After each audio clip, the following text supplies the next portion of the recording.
Philadelphia. I'm Bruce Buffer. It's time for the Anthony Gargano Show! Live from the Xfinity Mobile Studio. Oh, good morning, good morning, good morning. Phillies are hot. Look at that hat. VG, that hat is awesome. That's old school. That looks cool. Fighting Phillies, baby. They looked great last night. Good morning, good morning. Happy Tuesday to all across the Delaware Valley. This is the Anthony Gargano Show, presented by the Bet Park Sportsbook Online Casino app. Our good friends at Xfinity and Wawa. Yes, and last night we saw some encouraging signs from the daycare. Yes, Bohm goes yard, actually tied it, or the go-ahead. Actually, it was the go-ahead run. And then when the Reds came back, it was Bryson Stott and the Stotty home run that turns out to be the game winner for the Phillies. And the Phillies have now won 6 in a row. Atlanta lost yesterday, so now they're only 7 games out of the NL East. The surging, fighting Phillies. Another good thing was Andrew Painter, who, again, that Reds lineup isn't bad, and Painter was pretty economical with his pitches. He had 69 pitches, goes 6 innings, obviously quality start, 3 hits, only 2 runs.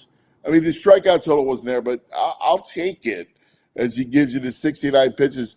And again, the Phillies, they continue this resurgence, coming back from the dead quickly. Well, I was hoping that it would be by July 4th they would be back into it. But here it is. We're not even at Memorial Day, and the Phillies are squarely back in the race. And look, a lot of baseball to be played. So the division's only 7, and we're not even at Memorial Day. So plenty of time to go after the NL East. Good morning, VG. Good morning, Alec Bohm, baby. What is going on with this guy? What's happening with him? Oh, yeah. He's on a heater his last 15 games. I got caught up in it because our UK friends, UK Phillies, are Alec Bohm crazy. They break it down. His last 15 games, he hit 345, 3 home runs, 8 RBIs. Where's his power coming from now? His OPS is 935. Had that home run he hit, it looked like it was effortless. I thought it was going to be like a little bloop shot. It was such an easy swing. Ball rockets out of center field. Yeah.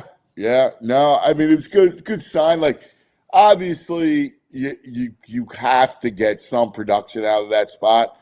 So we'll see. I'm optimistic. I hope that he could salvage this thing and all the stuff going on in his personal life. So it was great. The Phillies need him, right? Like we talk about it all the time. They need this. Now they're hot, and you hope it's just, hey, this is who they are.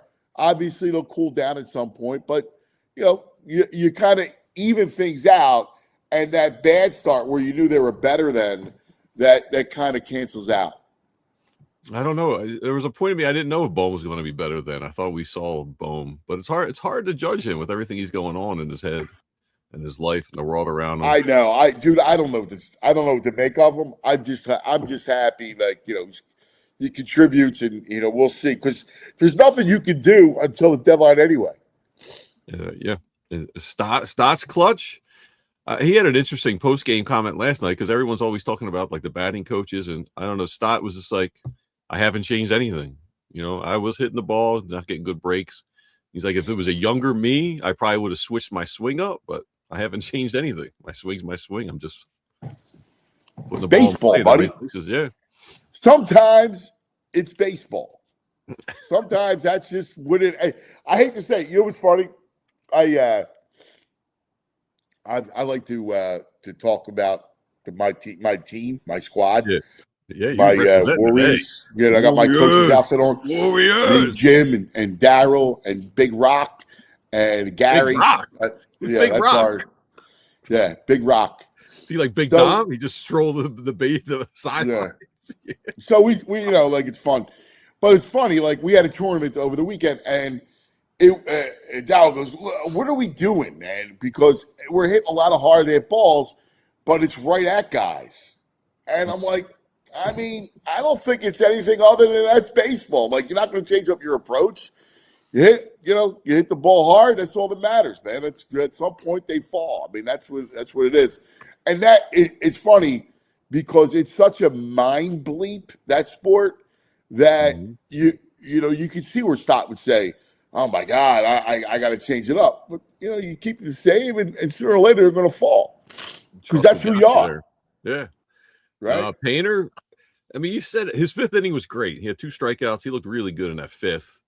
Finishes up with 6. He hit 98 miles per hour on the fastball. It just doesn't look like I don't know why it doesn't look like an overpowering fastball right now. He's hit 98 with it, but the whiffs aren't there. It's because not a lot of movement on it.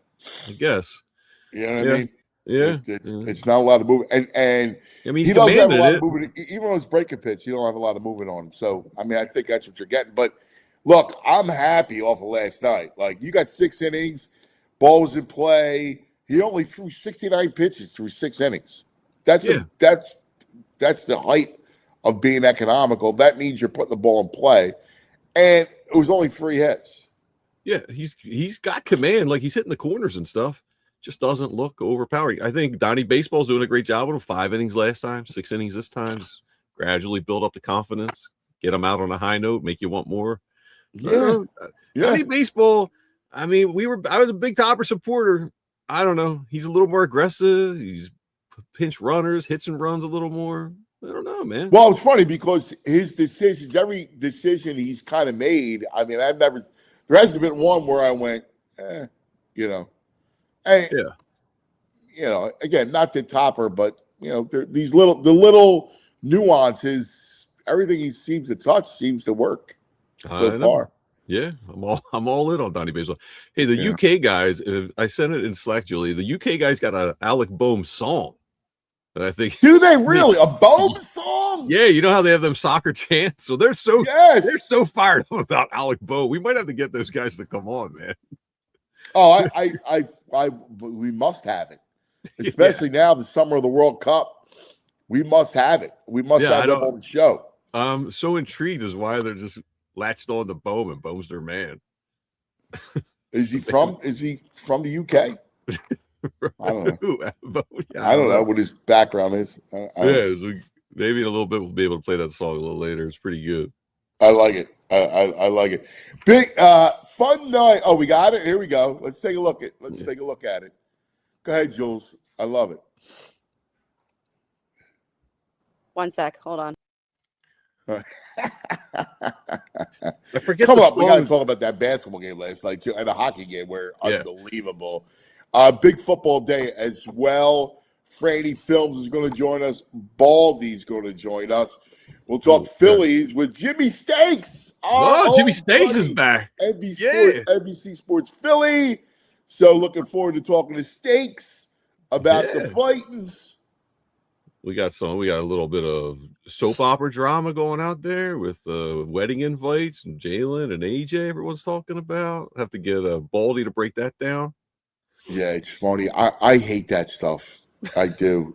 I'm Belichick's so out. Making the rounds, complaining about CBS interview with him and his girlfriend again. I love all this drama. Let's go. You like that stuff? You really do? Seriously. I can't get enough of Belichick and his girlfriend. Really? Yeah, dude. It's such a wackadoodle story. They're both too crazies. Yeah, I don't know. All right, here's the Boehm song. Let's do it.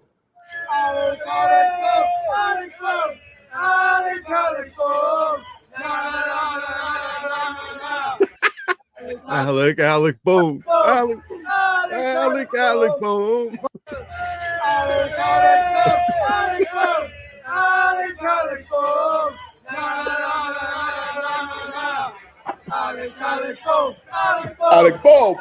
Boehm. That's the give it up. Alec Boehm. Baby, give it up. Come on. I love it. That's priceless. Yeah, I hope we hear that at the ballpark. Yeah, we gotta link up with those guys when we go out to see Eagles and in London, which will be a freaking blast. Yeah, last night, 2 incredible playoff games. Incredible playoff games.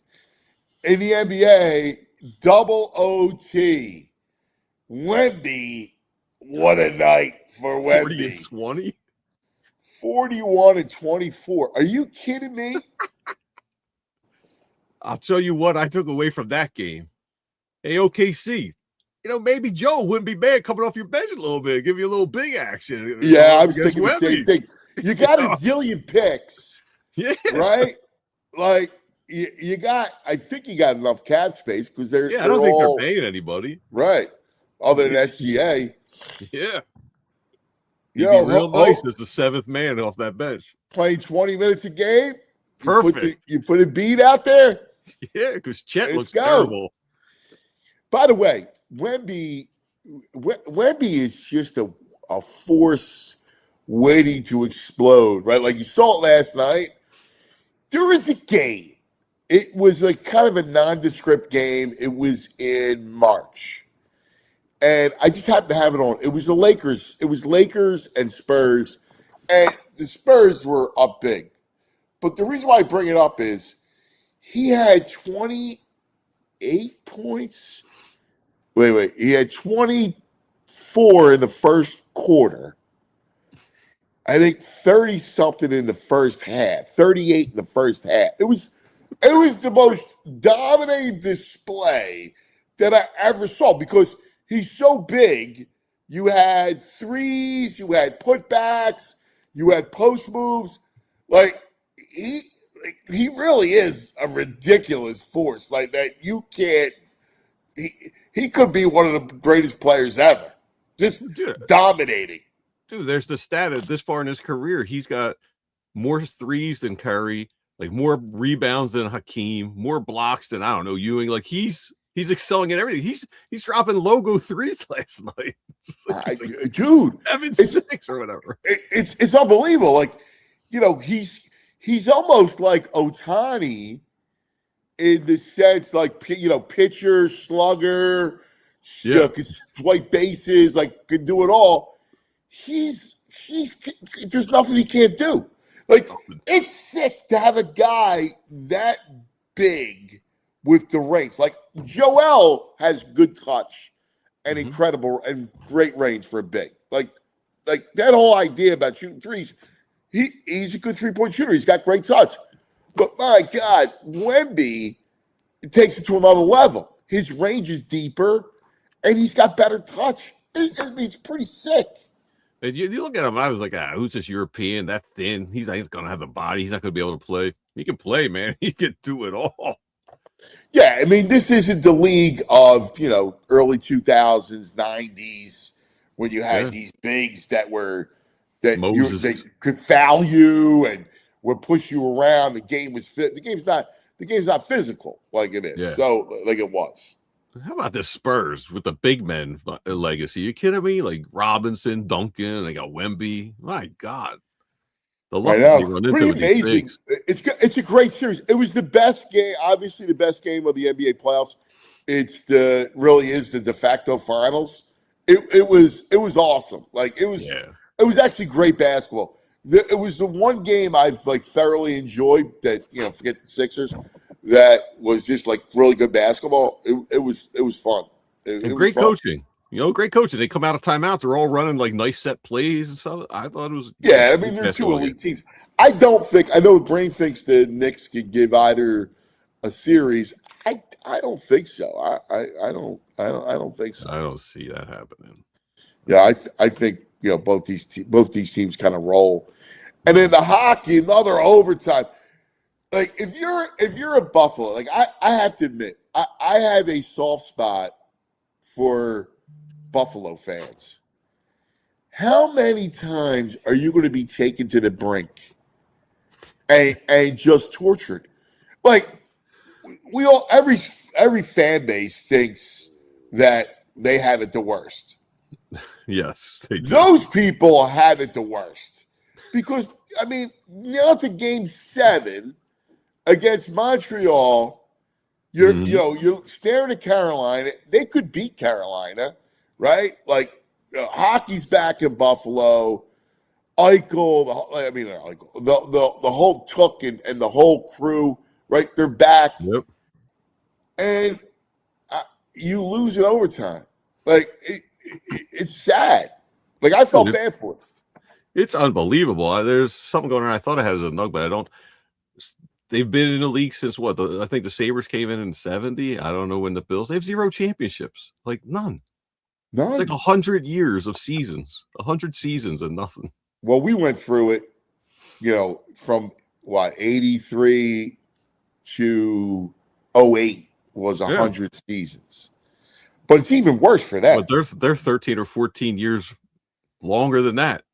It's yeah. It's insane, the kind of bad luck. But that was a great game. Like it was a great game. That goal, he probably should have had that goal. He should have had it. He should have had it. But I mean, like to me, I enjoy. There was 2 playoff games that were thoroughly enjoyable. Good Phillies game, so it was a decent sports night last night. All right, let me get you guys the daily 5. All right. So chat, want you guys to play along. And we'll have some fun with it. All right.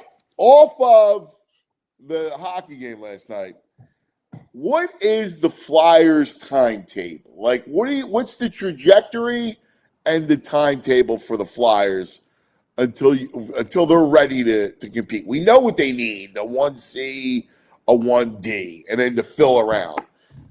What's the trajectory and the timetable? Is it this year? Is it the following summer? What are we feeling there? Initially my gut reaction was 3 years, but I think that's a little long. I think 2 years. I think they're going to be competitive, like really competitive this upcoming season, but I think they're going to. So 26, 27 competitive. Really, 27, 28 competitive. 28, 29 cup contender. I think 27, 28 they'll be cup contenders. All right. Yeah, 2 years. All right. So I think that feels the good. Second season, they're going to be a cup contender.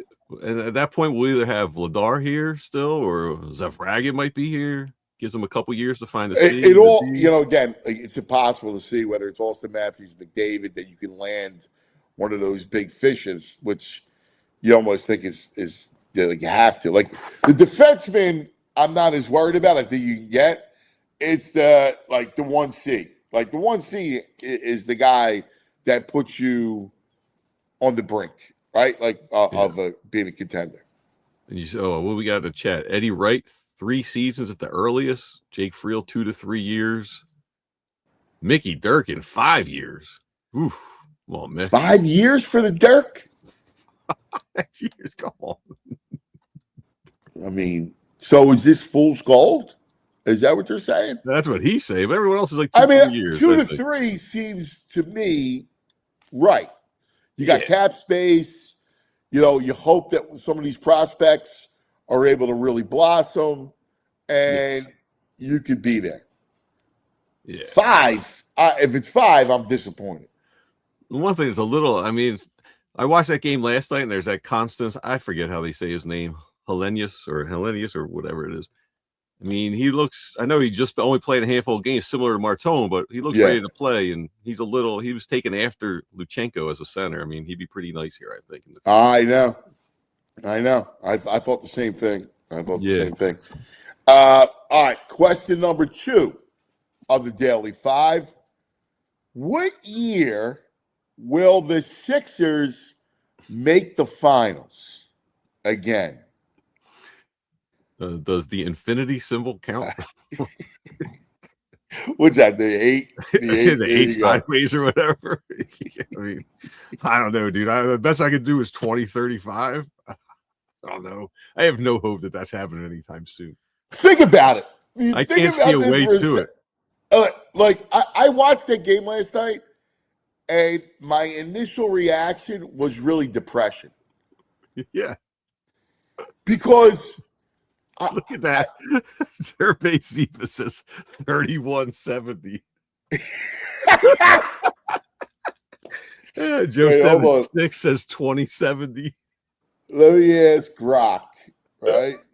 Let's go to Twitter and ask Grok. Grok, what year will the Sixers be back in the finals again? And Grok says, that's awesome. Probably not until 2030 or later. Hoflax is giving you an Arrow 404 invalid query response. Invalid query.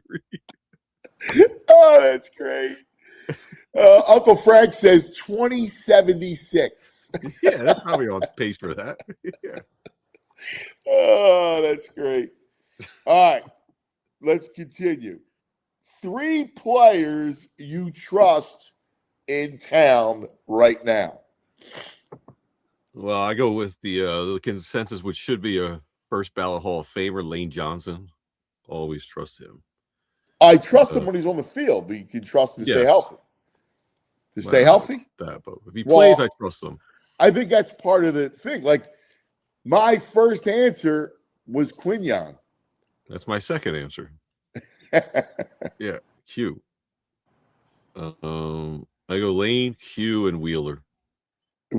Wheeler, Q, and it's funny. I was thinking, do you go Bryce? But again, I know how you guys feel. I thought you go Coop. And I thought about Coop too, because I do trust him. Like, if you're talking about unadulterated trust, I mean, those 2 kids I trust with anything. Mm-hmm. Joe 76 goes Bryce, Wheeler, Coop, Hoflax, Hertz, Wheeler, Q. Big Farts, Jalen, Wheeler, Q. Eddie Wright, Wheeler, Schwarber, Lane. Well, what's interesting is that with Jalen, the Jeremy Fowler, we're going to talk about this coming up. Jeremy Fowler did a little kind of window into the next offseason, going into the 27 season. And he did this whole thing, and it was a big Jalen. There was a big Jalen post and he asked executives. So his whole thing was the executives to look ahead into 27, and what are we talking about in the offseason? And it's, what's the status of Jalen Hurts in Philadelphia? It's a big season, I think. Because of the contract. Yeah, this is all make it, break it. The way the new system, the way they want to play, the contract stuff. This is it. We'll talk about it with Franny. Franny's coming up next. We'll give you the other 2 questions as well. Have some fun with it. But Franny Films is coming up next. We'll have some fun with Fran. We'll dive into it. We'll schedule. He's got a big event tonight, VG. Oh, they're great, those Tuesdays. Those film sessions are fantastic. I might have to stop by and grab a beer or 2.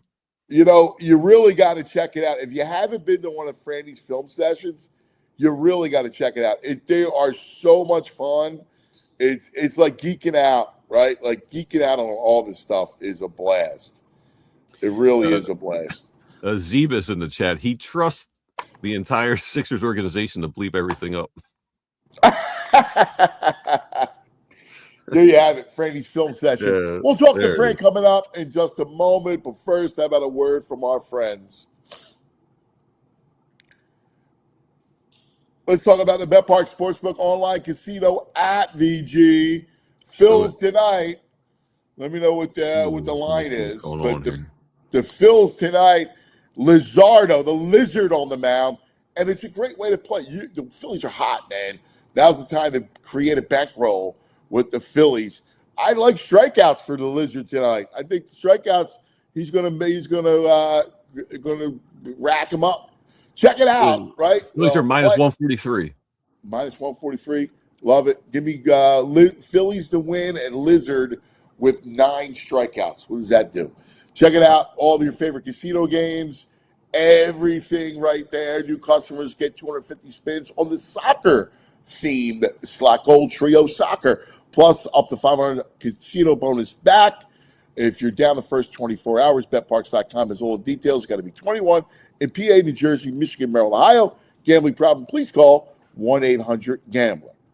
Now let's talk about Xfinity and the Xfinity 5-year price guarantee. What do I can tell you? You can have reliable, intelligent Wi-Fi. What if you can keep it the same price for 5 years? That's the Xfinity 5-year price guarantee. I have it in my house right here. Imagine Wi-Fi that makes everything in your home work together. Finds and fixes problems before you even notice them. Like super intelligent Wi-Fi with a sixth sense that'll let you stream the game even when your whole family's online like mine. All your devices work in perfect harmony for 5 whole years. Best part, no annual contracts, no hidden fees. Xfinity's best equipment included. Take it from me, a lot happens in 5 years. Kids grow bigger, championships are won, but your Wi-Fi should stay reliable and the price should stay put. Lock in your price, unlock the possibilities with Xfinity. Learn more, Xfinity.com. Xfinity, imagine that. Select plans only, restrictions apply. Now, joining us to talk a little football, our man Francis, St. Francis of football, Franny Films. They do not crave food nor drink for nourishment, for they exist solely on the glow of the all-22 monitors. They are the Leatherheads, and he is Franny Films. I just noticed you put me in the background of that, VG. What do you mean? I just noticed you hear me going, say it, say it. Yeah, we were in the parking lot. I was like, make some football noises in my phone. You're like, yeah. Francis, good morning. What's happening, guys? How's everything? What's up, Good, man? buddy. Big event tonight. We were just talking about it. Great event. Yeah, it's gonna be a lot of fun. You know, we're gonna be down at the PHLY studios. So if you are local here to Philadelphia, I think there are a couple tickets left. So if you're around, you want to come watch some tape of the Eagles rookie class, watch some Jonathan Grenard as well. We're gonna be going 6 to 8 o'clock tonight. So we'll be down there. We're gonna go through some tape. We'll have some pizza. It'll be a good time. So if you're around, make sure you're a diehard. You can buy a ticket and come down and join us. Pizza and football. I mean, Come are on. you kidding me? You know, years ago, I remember I was sitting with Andy. And when Andy was, because he was president of football ops, right? So in his office, he had 2 desks. He had the desk where he did all his administrative work and everything, Right. which he did not like. And then he had his other desk with his monitor. It's where he watched all the tape. And he goes, dude, this is my happy desk. This is my fun desk. And this is where my greatest joy is eating a cheeseburger and watching film. I was literally going to ask you what your strategy would be and what you thought what Andy's strategy was at that point as well. Do you put like the snacks and the food with the good desk, or is it your reward for sitting at the bad desk? Like that's an interesting kind of decision you got to make there. Yeah, it's the good desk. You have the food because it goes with the food. Like you have the food here, you're looking at tape, you're making notes, the whole thing, and it goes. It's like it's your enjoyment. But to get there, you got to do all the administrative BS, right? There's no way I'm buying there's no food at the administrative desk. With Andy, come on. You had to have some food over there. There got to be burgers everywhere. Come on. No. I mean, how many burgers Maybe do it's you the eat? plain burger and a cheeseburger at the good desk. Well, come on. You got to have He burgers always had everywhere. to eat with the Andy. one burger. I mean, like whatever, how many burgers he ate, but he would eat them. It's Ice just cream was like his other bucket, thing. it's a bucket of like chickpeas at the good desk. He also would do the ice cream too. I love the ice cream. He'd have the ice It's cream, surprising. right? He'd have the ice cream while he was watching tape. I love that story because I so badly wanted to love Chip Kelly, Fran, because Chip used to talk romantically about when he was coaching in that Northeast car, right? Like the Maine, like all those. Yeah, and those dudes would go. He goes, there would be a bunch of us, and we would go out and to a bar, get a pitcher and greasy pizza, and talk football and do mock-ups and talk about it being, what kind of innovations we can do and everything else. Like that's a great night. Yeah, when I worked at Temple, and I was on Al Golden's staff. This was 2006 to 2010 was my last season there, and it was Tuesday nights at Temple. There's the draft horse, and they would have like deals with like happy hours and stuff like that at night. So it's like Sunday night was the super long night. Mondays were super long days. Tuesday, a lot of the coaches would be able to get out normal time. So it's like, all right, we're going to get over the draft horse before we get back and do more film stuff. Myself, a couple of the GAs, we'd go out, and it was like, all right, let's get some wings, have a few beers. And they literally just like talk about whatever was on our mind from like a football standpoint, like whether it was, high school recruits we were watching, the upcoming opponent, whatever it was. There were always good conversations. And honestly, like Tuesday night, I'm still like 2 decades later wired like, oh yeah, like Tuesday night, like that's wing night when I was at Temple. That's the best, man. There's nothing like it. It is. It's the best. Get some wings tonight, man. Get some wings over there. That's not a bad thought. All right, couple things we got to go over with you. We got to go over some schedule. We got to go over a Jeremy Fowler story about the 2027 offseason. But first, let's look at the schedule. Just your initial thoughts. Yeah, I mean, the big thing that I was interested to see was what the opening slate would look like for the Eagles. And, just to me, and we've talked about it a lot on the PHLY Eagles show. I know EJ and Bo have kind of butted heads on it. And it's to me, like the way I look at it, I don't think that this is going to result in a October coaching change, right? Like I'm not going that far, and I'm not saying that they need to score 40 points a game in the first 4 or 5, 6 weeks, but I do think that there is some stress and some importance on this offense, like looking pretty good. Like I don't think that this team can afford like to just like limp out of the gate. And so I was very interested to see what that opening slate would look like. Is it the easiest 4-game stretch? No, but it's not the worst either. And so I look at that and I say, all right, like it's a good opportunity for this team to come out, try and get things rolling here and see if they can try and build what that identity. We talked so much about the word identity for the last couple of years. What is the identity of the 2026 Philadelphia Eagles going to be? To me, that opening stretch is important to try and see, and if you can identify that. All right, here's the opening 4-game stretch.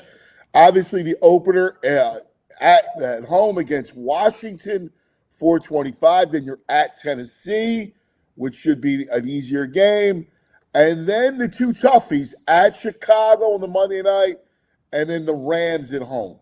Yep. And so, look, the big thing with Washington, I think they're a better team. Like talent-wise, it's a better team than Washington.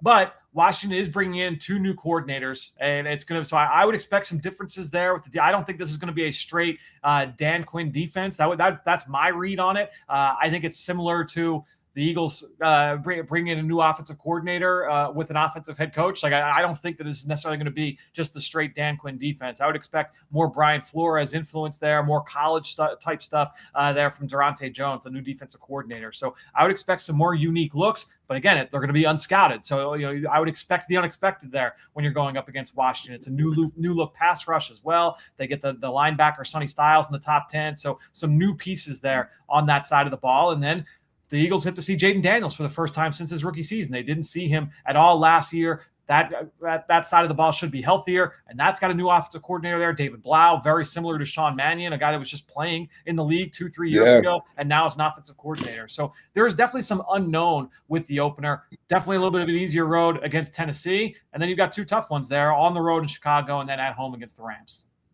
All right, let's go to the next quarter because we like to look at things in 4s. Then you got the London game against Jacksonville, which, again, Jacksonville, good team. Home against Carolina. I'm not a believer, but, I'm curious to see your thoughts on Carolina. And then the big Monday night game at home against Dallas, and then back at Washington on a Sunday night.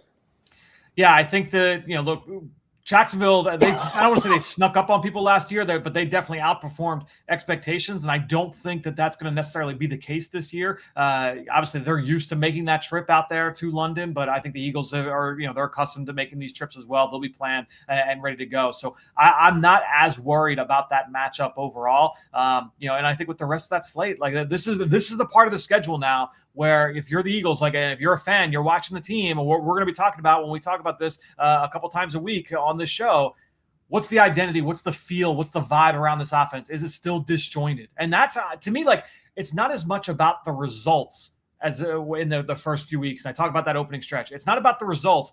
To me, it's about like the process, the vibe. Are we seeing the bones of something that's going to give them success in the second half of the year going into the postseason? And so that, to me, is what I'm going to be looking for in this stretch of games as well. Yeah, it's a great point. And it's going to lessen up before you get to that tough stretch. Yep. So the next four, you got home against the Giants, and I'm curious to see what you think about home against Pittsburgh, and Rodgers is back at quarterback, and then at Dallas, at Arizona. Arizona's going to be really bad. Yeah, Arizona, I would say almost certainly will be, one of the 2 or 3 worst teams in football. And by the time you get to that point, now that said, like the Eagles, they always find a way to stub their toe going out there. Like I remember I was at the John Brown game when they lost on the final play on that deep play. I mean, they've that team, that stadium, like that's always been a little bit of a sore spot for them. Now you go to the Giants, like.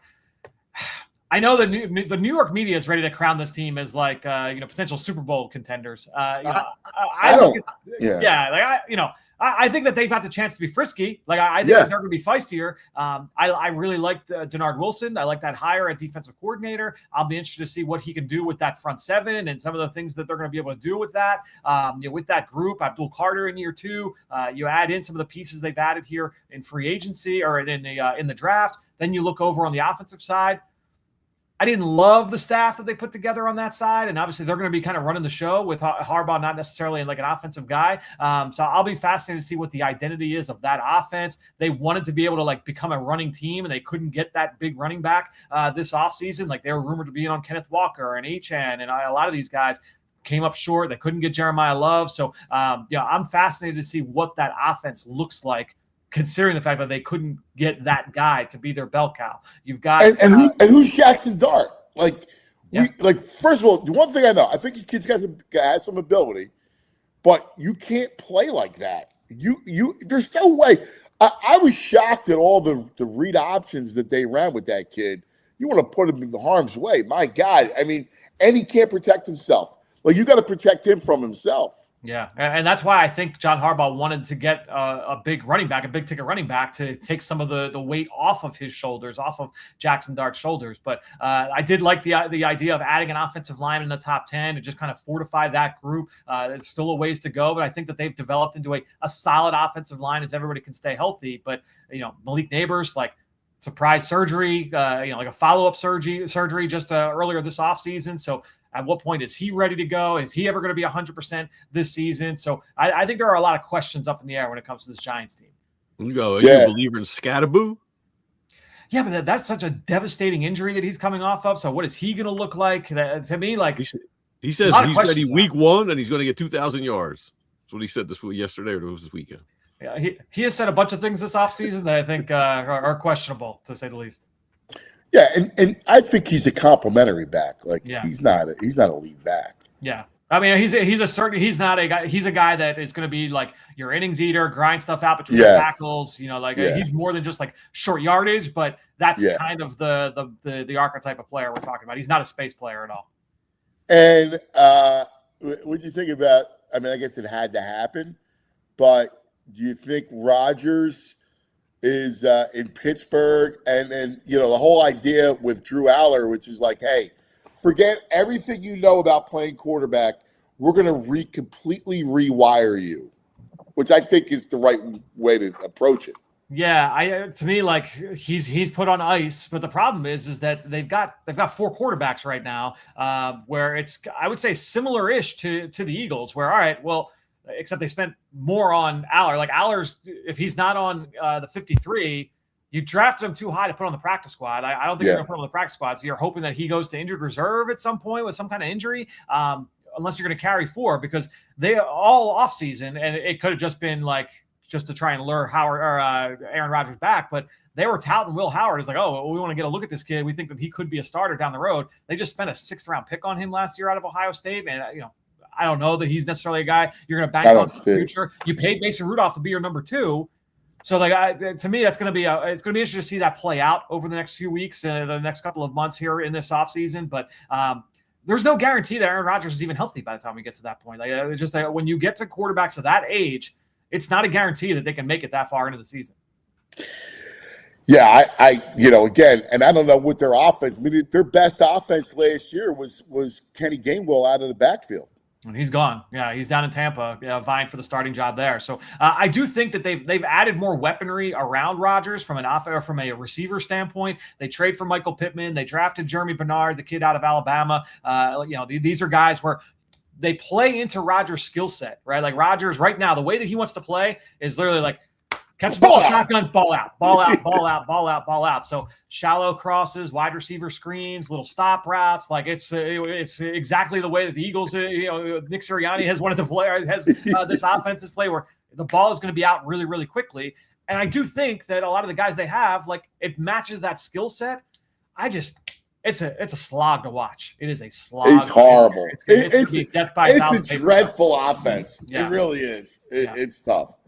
All right, and then the final 5, home Indy, and then it gets tough, right? At Seattle, and then at home Houston on Christmas Eve, at San Francisco, at the Giants. Yeah, and look, the Eagles, we've seen stretches like this in the past where we look at it in May and June and July, and we're like, all right, like you hope that you go 500 during that stretch, and somehow the Eagles, like they win the large majority of these games. They do a great job of operating like 1 week mentality, 1 game at a time, like on to the next one. Like they do a great job from a process standpoint internally of getting those guys mentally ready to go on those types of stretches. It is a tough stretch. It's good that you get that Seattle Houston tandem at home. So you're doing a little bit less travel there. But I think at the end of the day, you're going 1 week at a time. Houston, to me, I'm bigger on Houston, I think, than most people are. I think they always find a way to stack wins, and they're always going to be. Dude, they scare me more than anybody. They scare me even more than Seattle. Yeah, they play phenomenal defense. I think the offense will be a little bit better this year. They're hoping to be able to run the football a little bit of a higher clip. That's honestly the biggest thing weighing them down is that they've had to put so much on Stroud because they've just been a bad running team. Continuing to remake the offensive line. They go and get David Montgomery. They're starting running back last year. Joe Mixon was never healthy, didn't play it down for them. So you get Montgomery, and you hope now that, all right, we can make this run game work. I've got some faith in Houston. I'm buying Houston stock going into this year. Seattle, we know what they're going to bring to the table. San Francisco, like if they're healthy, that's a dangerous team, but they have not been able to stay healthy. It hasn't been like a 1-year blip. Like injuries have been a consistent issue for this organization more often than not. And so, by the time you get to December, what does that team look like? We'll come back to that in a few months. Yeah, it'll be interesting. All right, so I want to get to this with you, Franny. Jeremy Fowler did a piece of looking at next offseason, and he spoke to an AFC personnel guy and an NFC personnel guy, 2 executives. And the idea was, and he looked at all the different, a lot of different trends and the idea about next year's quarterback class, which we know is going to be really good. The 24 class, which had Caleb and Daniels and Drake May and Bo Nix, was great. They think that this is going to be the next class, right? Dante Moore from Oregon, Arch, the Sellers from South Carolina, Julian Sayin, assuming he comes out from Ohio State. If he does, maybe CJ Carr. I mean, there's some names. So his whole thought process, we know that Jalen's contract is up in 28. So if you're going to get out of it, it's going to be next offseason. And the thought process was 2. One executive said he wouldn't be surprised if there was a change. The other said that I do think that Hurts will get it under Sean Mannion. Yeah, I mean, look, I go back to the combine this past February and into March, and anytime I'm having conversations with people, I'm talking with people all around the NFL, whether it's scouts, whether it's assistant coaches, like low-level coaches, media, like anyone I talk to. You go out, whether it's coffee or whether it's like, hey, we'll grab a drink or walking back from workouts, like, right, like whatever. Topic number one that would come, I should say number one. One of the topics that consistently came up. What is this Eagles offense going to look like? Hey, what do you think? What do you think of Jalen Hurts with Sean Mannion? Like, what is this going to look like? Because it was still relatively new at that point. It was only like 3 weeks after the Eagles had hired Sean Mannion. It was one of the big topics of conversation. And with people, again, like, I'm just like making up a team, like someone from the Lions or someone from the Chiefs, like, they bring up like, oh, like, what do you think that's going to look like? So I do think it's one of the big themes to follow, one of the big topics to follow over the course of the season across the entire NFL. I would say like Howie Roseman, Jeffrey Lurie, they have kind of pushed their chips in and say like, this is a big prove it year for this entire operation, right? Like, and that's kind of what when I went back to the very first thing we talked about, the opening slate of the schedule, and what does the offense look like? Because what is the feel? What is the identity? Because if they can't make it work this time, and they stumble out of the gate, or they still make it to the playoffs, and it's an early exit from the playoffs. I think that there is definitely potential where they could make changes, and it's whether it's a quarterback, whether it's a head coach, whether it's both. Like, I think everything is kind of on the table, and I think honestly, it's a good bet for Howie Roseman, for Jeffrey Lurie to go into that and say like, all right, we have the ability to be flexible this offseason. Let's give this run. And honestly, I think there are a number of teams in the NFL. I look at the Tampa Bay Bucks with Baker Mayfield and Todd Bowles. Like, I think it's a similar kind of situation. Now, the Eagles have had much more success. Obviously, they've got a Super Bowl ring. They had another Super Bowl appearance. Like, I'm not comparing those two like organizations and regimes. But what I'm saying is that you give yourself those pivot points. This is a contract that Jalen signed years ago, but you're looking ahead and you're forecasting ahead and you say, all right, this is our out. So if that's going to be where our out is, let's do we have the ability to make a full reset, much like we did in 2020? And so I'm going to be fascinated to see how this plays out over the next several months. Now, the NFC personnel that Jeremy Fowler talked to said that, look, he's had so many OCs across the time, and you can see it. He's had so many different coordinators over the years that he'll be able to adapt to the changes. And if the running game returns to form, Hurts will throw it well over the top. That's one of his strengths. So if that happens, do you think – I mean, it's hard to tell because Mannion, the resume is paper thin. Yep. But, I mean, how do you read the coordinator thing with Jalen and his natural – and, again, you're talking about natural ability and understanding of his own evolution as a quarterback.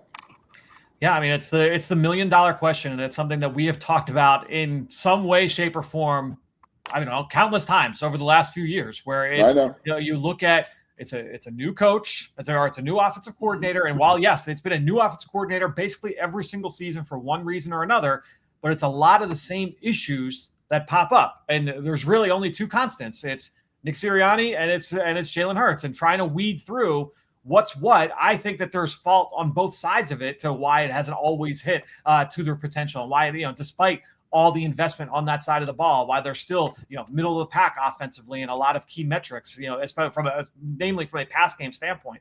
Literally, like in December of, you've got AJ Brown in his locker saying, "What's the issue with the offense?" And he's saying passing. Like, they won a Super Bowl 6 weeks later. So, however many weeks later. I think when you're looking at this group, yeah, like there are reasons where you can go on one side and make a very valid argument and say like, hey, like Jalen, it's been a lot of new voices in his ear, year after year after year. There's been no continuity. And then you look on the other side, yeah, but they haven't been able to attack the middle of the field. And last year, it really came to a head because not only were you not attacking the middle of the field and you weren't going under center and you weren't doing the play action and you weren't doing the motion, but then you also remove the QB running aspect of it. And so if you are going to limit yourself and say, hey, we are only going to drive in this one lane, and that's it. We don't have the ability to pivot. You're getting from Philly to the Jersey Shore, and you've got all these different routes you can take, but you're saying we can only take this. We're going to stay in this one lane the entire time. That's the way it is. That's it. If there's traffic, you're screwed. No You're black horse stuck in that pike. one spot. Yeah, so that's it. Like, hey, you're gonna take that way the entire way down. But if there's an accident and you don't have the ability to pivot, you're screwed. And that's kind of where the Eagles were playing with one hand tied behind their back for a lot of the time last year. And honestly, even in the past game in years prior. Now you can get into like, why was that the case? Why wasn't the coach able to get to Jalen and convince him, hey, like, we want you to play this way? Why wasn't Jalen? There's again, I don't know the whys. I'm just going off the film and saying like, all right, these are the issues. I think that's going to be the big thing that they want to try and get solved this year. And if you don't get that solved and it's the same kind of results where they're middle of the pack, then my guess is that there will be changes one way or another with that team on that side of the ball. So do you look at the Chargers game from last year? Because last year, the Charger game, they really tried to do things that way, right? There was motion. He threw over the middle. And there were some good things. There were some turnovers, but there were some good things.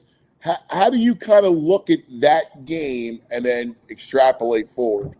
Yeah, I mean, that to me, like, that's why I struggled with I consistently struggle with putting it all on Jalen, right? Because while I do think like there are aspects of this where he is at fault, I do think that it's incumbent upon coaches to be able to meet players, somewhere in between. I don't think that Jalen Hurts this year needs to be, a top 5 in the league in terms of attacking the middle of the field. I don't think that they need to be number 2 in motion or number 2 in under center play action. They don't need to be that high up on those charts, but you don't want to be living in extremes. And that's something that like Nick Sirianni said, I'm pretty sure he said it like in his opening press conference and said it often in his first couple of years, was like, a wise man avoids all extremes. They have been living in extremes, like in a lot of these areas offensively where, they're so low on the lack of motion and so low on under center and all these aspects of playing that side of the ball. Get up to the middle of the pack. Make you a little bit harder to defend. And now you get the run game back. The offensive line's a little bit healthier. Obviously, it's a new coach, calling shots there from an offensive line standpoint and a run game standpoint. But you tweak those knobs a little bit. I think that can help you. And now maybe it looks a little bit more like it did against the Chargers. Because that's the thing. That we look at that Chargers game and we say like, oh man, like they did all the center. While they did more, it was like for them, it was a lot of under center. It's still like bottom third of the NFL in terms of how often they did it, right? So it seemed extreme to us because it was like, oh man, they're doing it. Yeah. It still was like, it's well below average. And so I think it'll be very interesting to see what the identity, what the feel, what the look and feel is of this offense. And my guess is we'll get a sense of that over the course of the summer in training camp and then obviously going into the fall. Is it fair? Go ahead, VG. I know they're millionaires and they're grown men and they're football players. But Jalen's won a Super Bowl. He's been to 2. Is it fair to say, hey, this is a make it break it career year for him, whether he stays here or not, with a guy who's got no experience, a thin resume, with maybe A.J. Brown not being here? It seems like he could be set up for failure in a bit. Well, and that's why I don't think it's purely production. I don't think that it's like, oh, he's got to pass for, a career high in yardage. I do think a lot of it, it's like the iceberg stuff. It's like, most of what we're talking about is beneath the surface that we aren't privy to. Right. And so I think how things go behind the scenes, and we'll get, trickle out of that stuff. But I do think that a lot of it is like process oriented, and we'll see flashes of it, especially in the first half of the year. And if we see that the arrow's pointing up, then I think that they're able to stabilize and keep things going with this the current version of this offense. I also think that the way NFL executives look at it, the past has nothing to do with the present. Like what you did in the past with an offense has no realm with today. Like you ran a read option offense, you had success, leagues changed. I think they look at the money. Because if you're going to do a new contract, it's going to be for huge money, and they're going to look at the investment and go risk reward. I don't think the NFL pays you for past performances, too.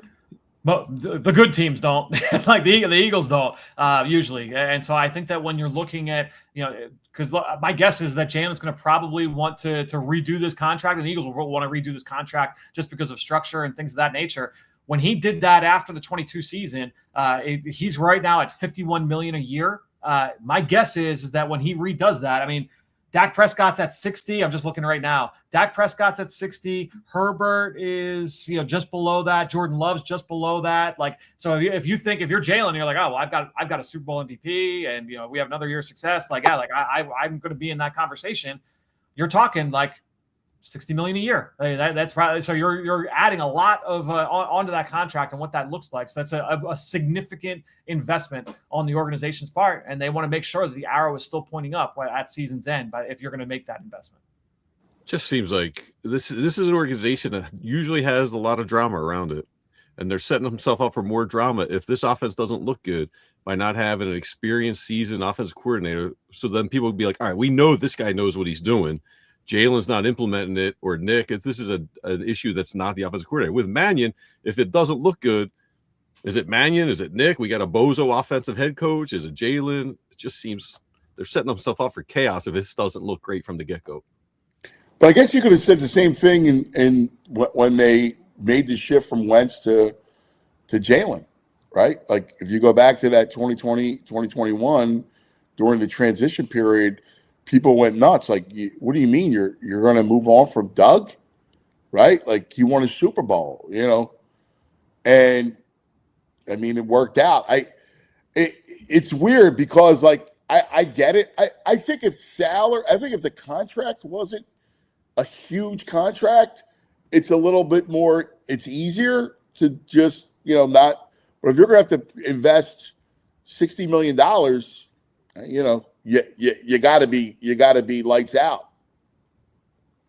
Yeah, and that's why this, to me, setting up for a season like this, when you do have that uncertainty and things haven't been all sunshine and rainbows over the last couple of years, from a like behind the scenes, from the pass game standpoint, and if you are of the belief that, hey, like the pass game is the easiest path to long-term success in the NFL, and you can't necessarily count on defense year to year. You can't necessarily count on the run game from year to year because of the things that, like they are more of like a culmination of a lot of things working in the same direction. Vic Fangio, like, is he going to be here in 2027? Like, you don't know, right? So what does that mean for the defense, Paul?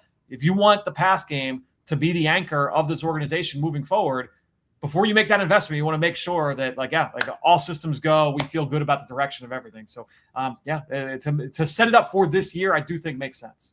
Yeah, it's wild, man. It really. I mean, to your point, VG, and fans that go, oh my God, like, are we really want to go that road? Because I get it. Like, that's a scary road.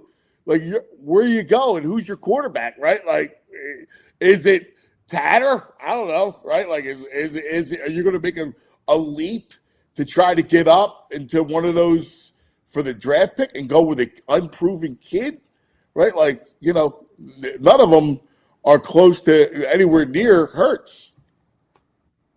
No, I mean, I'm just going to read what Big Farts Jones is in the chat's been pretty active, and he started off by saying Mannion isn't the guy. No experience was the only qualification they wanted.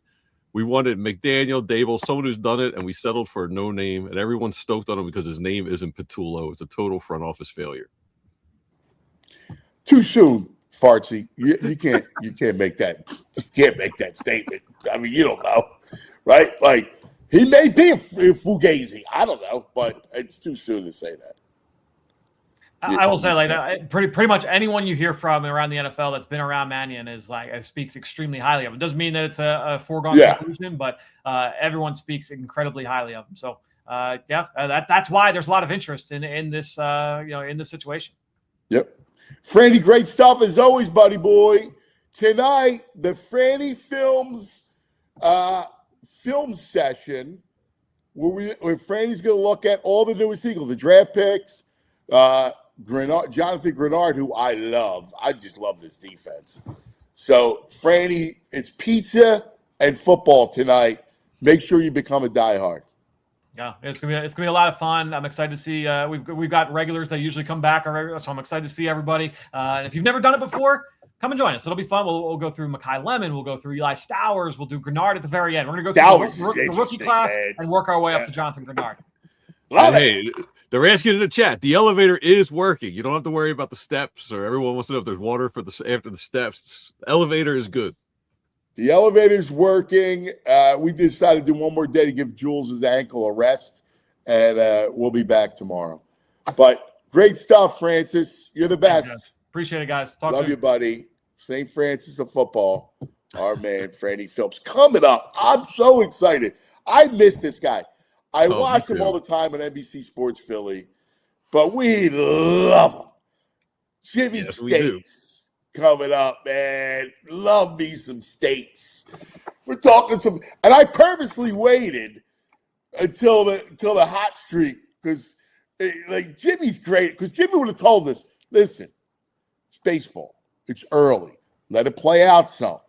I can't wait to hear Jimmy's takes. I'm surprised he agreed to come on today after last night. You know, his Dodgers went down to the Padres. Well, he might be a little upset. Oh, man, don't start. He's a Phillies man through and through. Don't start. First, a word from our friends. Upgrade your home for less during Ashley's Memorial Day event. Right now, save up to 20% on beautifully crafted Ashley furniture or take advantage of 60 months no-interest financing. 0 interest, and that's with no minimum purchase. Looking to sleep better?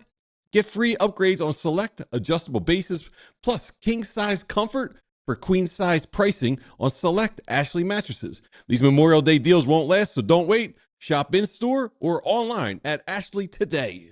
For the past 30 years, Golden Nugget Jewelers has operated out of the very same location in the heart of Philadelphia. Customers from across Pennsylvania, New Jersey, even Baltimore, New York City have come to Golden Nugget Jewelers to find that perfect engagement ring, wedding band, or gift. Their staff is highly trained and dedicated to providing a personalized experience. I've gone there a couple of times. I had to replace a diamond in a ring. I had to get a necklace. They're not pushy. The staff is super informative. It's just a great shopping experience. They have a vast selection of engagement rings and wedding bands, along with high-end watches, fashion jewelry, sparkling diamond necklaces, bracelets, earrings, and everything else you could think of. You receive a final cleaning and written appraisal with every engagement ring purchase. And Golden Nugget Jewelers, they're family-owned. They've been operating since 1987, right there on Chestnut Street at 8th in downtown Philadelphia. You deserve an expert, and you deserve the best price. Golden Nugget Jeweler, where Philly gets engaged. Visit goldennuggetjewelry.com. Upgrade your home for less during Ashley's Memorial Day event. Right now, save up to 20% on beautifully crafted Ashley furniture or take advantage of 60 months no-interest financing. 0 interest, and that's with no minimum purchase. Looking to sleep better?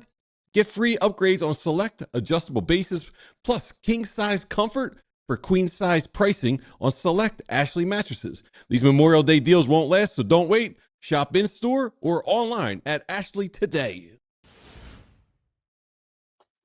All right. Without further ado, on the Xfinity Mobile call-in line, Jimmy Steaks. Give me a steak, give me a steak. Oh, let's talk some baseball with Jimmy Steaks. Jimmy! NBC Sports Philly, the legend. Man, it's so good to see you, buddy. The great Jimmy Steaks. Hi, guys. How are you? What are you doing, buddy boy? Well, I'm in full allergy mode, but I'm doing too. okay. I'm doing okay. Now, are Me you too, like buddy. Cuz here, where Cuz refuses to take anything for it? I don't take a lot. I just kind of suck it up and deal with it. But See? That's what we do. Yeah. my head exploded yesterday. That's what we do. You gotta man up, VG. Yeah. Hold on, let me throw my Allegras out the window. Steaks, so great to have you, buddy. What do you think, man? Are the fights back? They are back on course, you know. I mean, they were grossly off course early in the season. I don't know anybody out there who at the start of spring training didn't think this was a 90-plus win team. I didn't know. Everybody thought it was a 90-plus win team. And they just got off to a horrible start. And, you know, the losing, it becomes like a whirlpool, and it just sucks you in, and it's hard to get out of it. And it took a shock to their system to get out of it. And that was the firing of a successful manager, a manager that they all respected. But I think that shock to their system jolted them throughout that clubhouse and has resulted in a sharpness and a focus that has led to them playing better. So they're 10 games under 500 when they let Rob Thompson go. Since then, they are 16-4. The players got Rob Thompson fired. They didn't play good enough. The players have turned this thing around. They are playing exceptionally well. Their starting pitching staff in the 20 games since the managerial change has produced 13 quality starts, the most in Major League Baseball, fourth best ERA in Major League Baseball over that span. And, I will remind you, through the first 29 games or 28 games, they had the worst ERA in the majors for starting pitchers. Now they're fourth best. Since then, Major League leading 13 quality starts. They made an outstanding trade picking up a guy named Zach Wheeler for Taijuan Walker, who Rob Thompson didn't have the benefit of having Wheeler. And the offense has really come around since the managerial change. They're second in the majors in runs scored over that period of time, taking a big bite out of what was an obscene run differential. So, yes, they're playing better. They got back over 500 in 3 weeks. Pretty astounding, an amazing clip. And like I said, I think they're back on track, looking and playing like the team we thought they would be in February. And even when they were 9-19, I thought they were still a playoff team, because in this era of 6 teams in each league go to the playoffs, I still thought they were one of the 6 best teams in the National League, even though they were in a horrendous way. And I still think they're going to be an October team. And that's where they have to get it done. But certainly things were spiraling out of control, and things seem and are a lot better now. They're getting performances up and down the roster. I mean, you look at last night's game. Yeah. Start from Andrew Painter. Wow, that's great. Another contributor. And a really great offensive game from Bohm and Stott, who were pretty much AWOL in April. And now they have joined the party along with, Schwarber, Marsh, Harper, who are all having very good years. And so your lineup is getting a little bit longer. So, yeah, they're back on track. There are many miles to go in this journey, but they are, what I see, they're on a good course. All right, so let's before we go individually, let's begin with Donnie Baseball. And what have you seen from Mattingly that's been maybe a little bit different than what Topper would have done, and the Mattingly effect? Yeah, I think the effect is mostly just due simply to the transaction.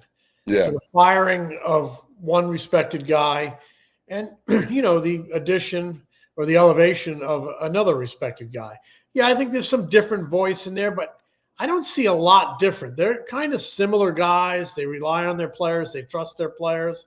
I think Mattingly has talked and in action also stressed fundamentals a little bit more. And that's shown. They're a little sharper defensively than they were. So I think very similar in a lot of ways. And it just comes down to, we heard Charlie Manuel say this for years. The reason he was a successful manager is because he had good players that played well. And these were good players that were playing crappy. Now they're good players that are playing better, and the manager is benefiting, and they're winning ball games. I don't see a ton of difference. I do think they were going to right the ship at some point under Rob Thompson and play better. But I don't disagree with Dave Dombrowski not letting it fester, making a move. You can't get rid of the players. And the manager, that's the way the game works. It's always the path of least resistance when you're looking to shake up a team. It was the path of least resistance in 22 when they let Joe Girardi go. It was the path of least resistance now. I think it was a lot different, though, in 22. I do think Joe wasn't connecting with the room. Definitely. I still think Rob had the trust of the room and was connecting with the room. They were just playing god awful, and getting Wheeler back really helped stabilize things in that rotation. And like I said, they're finally getting more offense than just what they're getting from Schwarber, Marsh, and Harper. You mentioned you guys have been around teams a long time. Harper said something after the Thompson firing where, like, once they start playing poorly, they can feel like now they're pressing because they can feel Topper could be going. And it just, like, you know, it steamrolls and gets worse and worse. And then once they make the move, the worst has happened and the players feel a little more relaxed and they play a little more relaxed. Is that something you guys notice over in clubhouses over the years?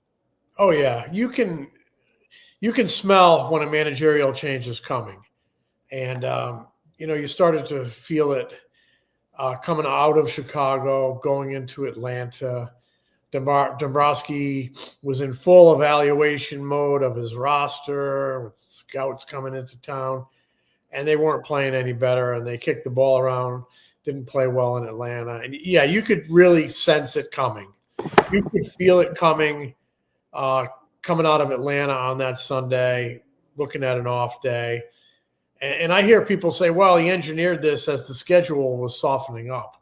I don't care if the schedule was going to remain tough or was softening up. They needed a jolt, and the only way to jolt them was to make a move with the manager. You know, it just so happened they were facing the Cubs and the Braves, two good teams that were playing insanely. They were insanely hot at a time when the Phillies were insanely cold, and it was like this perfect storm. But I don't think the move had anything to do with timing it because the schedule was going to soften up. The schedule was going to soften up anyway because you just can't play to the clip that the Braves and Cubs were, although they still are playing really well. The schedule was not in the calculus for me when Dombrowski made the move. It was complete focus on trying to just put the paddles to the chest on his team. And that's what this move has done. Like I said, I think it's more the transaction and the shock of the transaction than Mattingly himself. But I will tip my hat to Mattingly. He's got a real steadiness to him, much like Rob Thompson. And I think the players viewed it as a reset. And, you know, we're seeing what we thought this team might look like. Yeah, and you nailed it too, though. Wheeler. Like, you're deleting Taijuan Walker, and Wheeler comes back, and he's himself, which is extraordinary after what he went through. Jimmy, I'll continue my streak of saying it. I'm saying it every day, but Wheeler's the most I think, underappreciated athlete in this town forever. I mean, it's underrated. You want to call him in the history of this town? I think I'd probably have to dig into that a little bit, but I certainly can't dispute what you're saying. I think you could make the argument he's been the greatest. His first 5-year deal was maybe the greatest free agent signing in franchise history.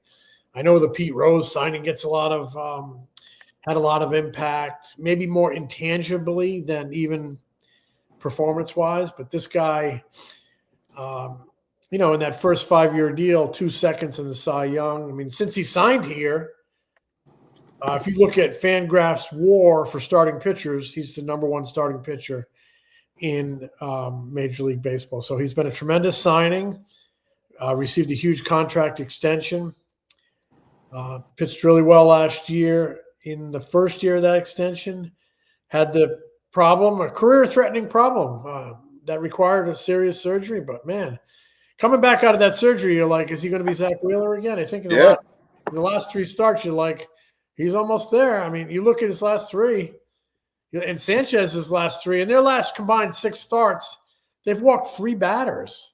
Sanchez has struck out 30 and walked 1 in his last 3. That's a great place to start. Luzardo, we see the firepower there when he's on. You're handing the ball to those 3 guys, 3 out of 5 games.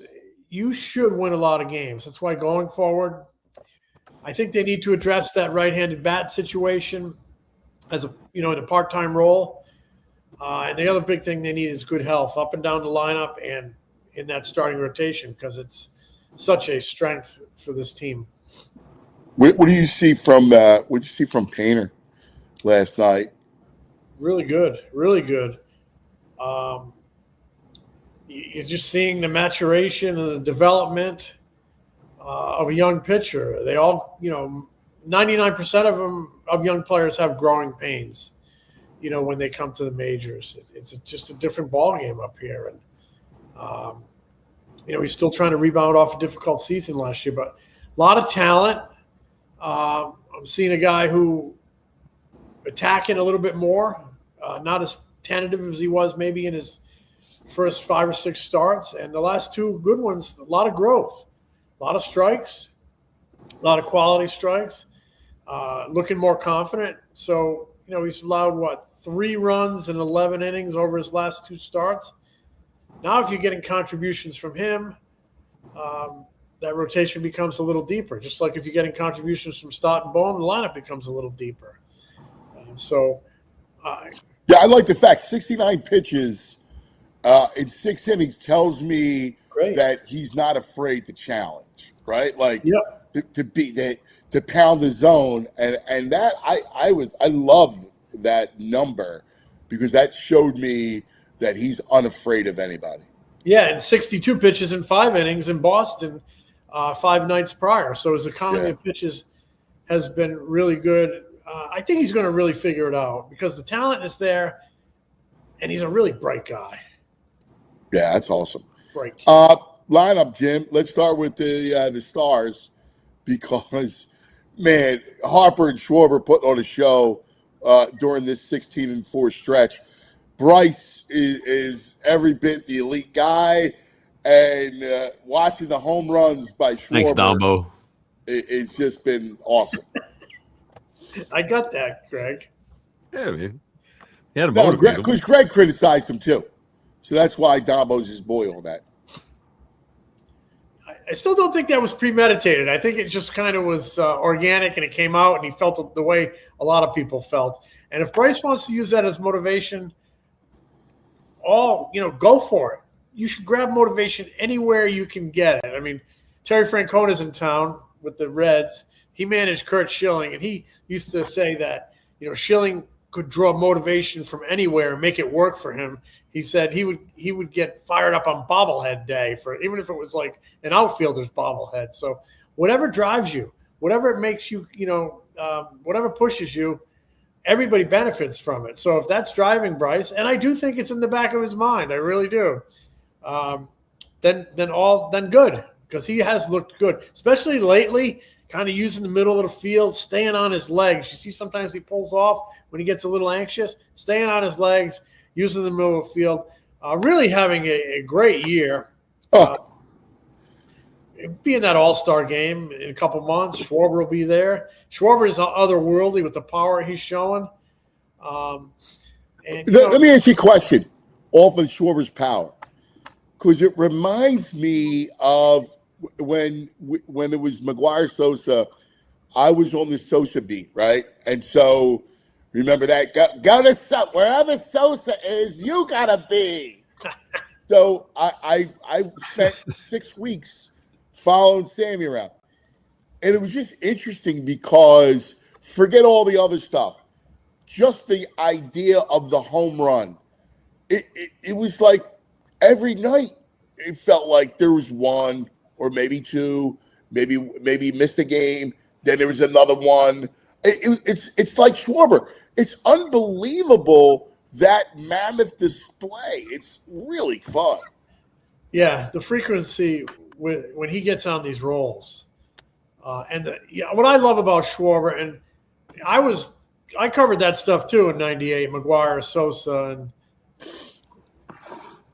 they had a lot of help, if you know what I mean. And I'm sure they were juiced to the gills. Kyle Schwarber is pure natural hitter. He is so short and direct to the ball. His bat speed is exceptional. There are so few moving parts in that swing. It's just, short, quick power. And when he hits them, when Harper hits him, I feel like there's a thwack. Yeah. When Schwarber hits him, I feel like there's a click. Like when you hit that driver perfectly, there's a click. And both fun to watch. And, Schwarber, wow, good. We were just talking about Wheeler and the signing that he was. Schwarber's right there as one of the signings in franchise history. Yes. The recently concluded 4-year deal earned him this new 5-year deal. Really valuable asset in the batter's box, obviously, and in the clubhouse. Yeah. Everyone looks to Kyle Schwarber for stability and leadership, and he delivers on all phases. He really does. Now, the other contract, the Turner. What are you seeing from Trey? Yeah, he's. I saw him actually last night have a big hit in the first inning. I mean, it was big to get that kid to lead. I know he kind of gave it back in the second inning, but 2 of those balls, one was hit 61 miles an hour, one was hit 55 miles an hour. If you're getting that weak contact, he gave him 3 hits in that inning. 2 of them were just ridiculously soft. If you're getting that weak contact, you're doing something right. So Turner helped, and Harper drew a big walk in the first inning. So I'm seeing Trey starting to maybe chip away a little bit. The last game in Boston, he had a big game in the field, and he got a big hit. But yeah, obviously the consistency has not been there like it was, last year when he won the batting title, finished 5th in the MVP race. If he's the next guy to join the party here and rattle off a couple months of consistency, they're going to be a lot better off for it, because you lengthen that lineup and it puts a lot of pressure on opposing teams. But last night Schwarber's out of the lineup. I thought it was just so heartening the way Bohm and Stott delivered. Yes. When your leader's out, something's got to give. Yeah. Man up. And those 2 guys really did, with big performances. Stott, especially late in the game. Bohm, late in the game, started off that rally with a base hit. So they both had, especially Bohm, had that dreadful first 5 or 6 weeks. But he's had a good May, hitting well over 320, well over 300 in the month of May. And Stott in the month of May, 18 RBIs, 5 homers, 5 doubles. Really come around. So a lot of things are clicking that just didn't click early and cost Rob Thompson. Hey, they're fast tracking Gage Wood, skipping high A, throwing him a double A. He's got 40 strikeouts and 26.1 innings. Is he getting fast track? Are they worried about Nola? Is this a concern about him as having a 5th arm or an arm ready to go for depth if Nola continues to struggle? Well, I think privately they're probably concerned about Nola. You'd like to see. I don't think they'd ever admit it. You'd like to see more consistency when he's up and over the plate and just doesn't get away with mistakes. But I don't see that move with Wood relating to Nola, because I just don't know if Gage Wood is – I mean, we're way ahead of ourselves thinking about him as a starting pitcher in the major leagues in 2026. Way ahead of ourselves. This kid pitched 40 innings in college last year. He's already up over 20. They're going to have to be very, very mindful of his workload as the season goes on, so he doesn't get hurt. So they're going to be really the kid that throws that hard. Right. He's power. I look at this move as he's just dominating low A, blowing people away with his fastball, and get him to double A. I mean, he pitched in the SEC, for gosh sakes. That's the best amateur league in the world. Probably the equivalent to some double A teams, some of those games. So you get him in double A, where now he's got to use his breaking stuff. He can't just blow people away. There are some more advanced pitchers, hitters, so it'll be more of a challenge to him and ultimately benefit his development. I know people are going to crystal ball and say, well, maybe he gets to Philly this year. And I'm guilty of the same thing. When I've been thinking about it all along. But there is that innings issue. So if he came to Philly, it would have to be as a reliever. Yes. And a lot yes, it would have to be. It'd have to be out of the pen. You can't and start everybody, that. even at draft time, you're like, is this kid a starter or is he a reliever? Yeah. Those are things the Phillies even discussed. But Yeah. it behooves you to build a workload and develop a guy as a starter. You can always go the other way. So you develop a full mix of pitches, develop a guy as a starter. So I don't know if he gets here in 2026. I don't think it's as a starter for the reasons I just said. Could it be as a reliever? I think it's a long shot, but I also think it's on the table now that he's in Double-A, and now that you got to really watch those innings as the season goes on, and it's easier to watch a reliever's innings. Double-A is a real proven ground level. If he continues to dominate, then maybe as the season goes on, it's something they talk about because they are in pretty strong win now mode. And if a young power arm at the back end is what you're missing and you got one right under your nose and he's got some pitches left in on his pitch count, then maybe you think about it. In 2023, Orion Kirkering went from low A to the majors in the course of one season. So it is not unheard of. It's not on my radar now, but it has to be in the back of people's minds that Yes. it's at least a possibility that he will draw out the roadmap for with his performance. Yeah.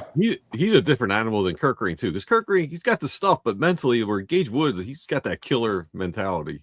Well, it goes back to the SEC, like Jimmy talked about. Like you're, you know. Yeah, he's that kid's got stones. He's got I've spoken to him twice. He's got a real kind of a Bulldogs focus to him. And I'm not going to sit here and tell you I know him, but I've spoken to him a couple times, and I see a little barbed wire in the personality. And that's pretty good I thing like it. out of the bullpen. Yeah, baby. I like it. Speaking of bullpen, Jimmy, are you at all worried about Alvarado? I mean, even Keller hasn't been kind of what you thought he would be. Yeah, Keller gave a big home run last night. I mean, he had kind of stabilized a little bit. I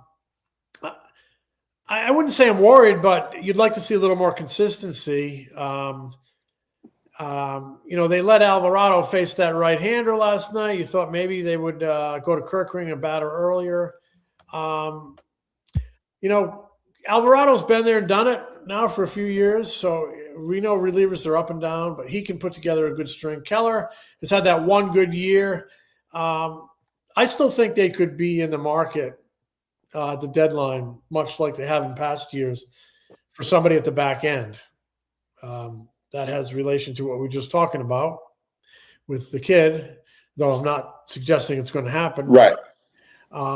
I still think that they could use more, maybe another, back end type of arm. Now you're slotting Keller into, seventh inning where he was last night and didn't get the job. Yeah. But I wouldn't say I'm worried, but hey, they both struggled last night, and that's sort of the freshest thing in our mind. But I think both guys can,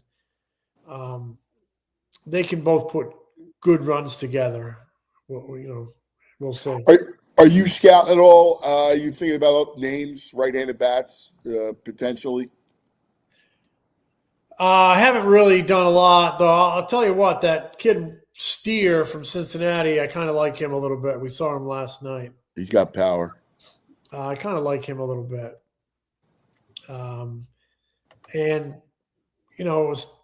We've thrown this name around, Ruben and Todd Zalecki and myself, with the Red Sox. Who knows where they're going to go? If they become completely irrelevant, Aroldis Chapman, man, what a No. I mean, if you could get Aroldis Chapman from the left and Duran from the right, now you're slotting Alvarado and Keller. I mean, those are the type of moves they have to consider, because this nucleus is getting old. Its winning curve is like they're well up on it. It's time. Yeah.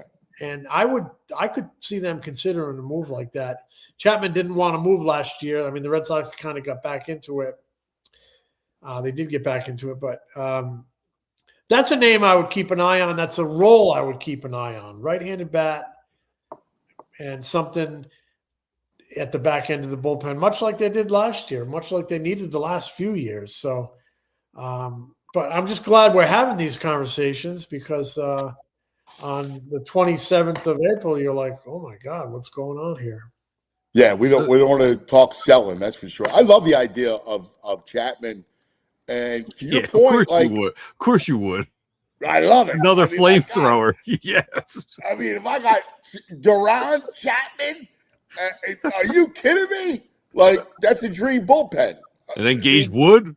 Forget it. Oh, I mean, give me all the fire.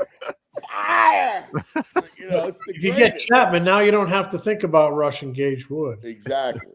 Hey, when we talk about the right-handed bat, is Marsh's season screw that? I mean, you're going to have to get, I guess, a third baseman from the right-handed side because a right-handed outfielder, Garcia seems locked in, Crawford's locked in, and Marsh is having a really good year so far. So how do you take him out of the lineup? Well, I don't think you take him out of the lineup. I think he's really earning his way into seeing more lefties. I mean, you could really start picking your spots like they have been with the center fielder, Justin Crawford. He's doing a really nice job as a rookie. You could play Marsh in center a little bit more, work that right-handed bat into left field. I don't necessarily think the right-handed bat has to be an everyday guy. I think it can be like like a semi-regular. And, you look at, I mean, they've run through Otto Kemp and Felix Reyes now, kind of somebody in that role, I think would be something they'll keep their eye on. Yeah. Jimmy Stakes. Oh, what a blast, man. This has been great, Jimmy. I missed you. Yeah, you're the greatest. He's got his Dodger blue on, though, even though they lost last night. Got my Rocky shirt on. I love it. Oh, nice. The Bicentennial Super Fight. I love it. That's awesome. That's fantastic. NBC Sports Philly, the great Jimmy Stakes. Brother, we love you, buddy. Great being with you guys. Have a good one. You're the best. Stakes. I missed him. How about it? Fun stuff with the Stakes. Yeah. All right. Let's do this. Let's take a quick TO. Coming up, the brain, we're going to do win totals NFL. Oh. We might want to skip one team. Yeah. I'm a little worried about that one. But other than that, I'm an Eagles fan. Anthony, I'm an Eagles fan.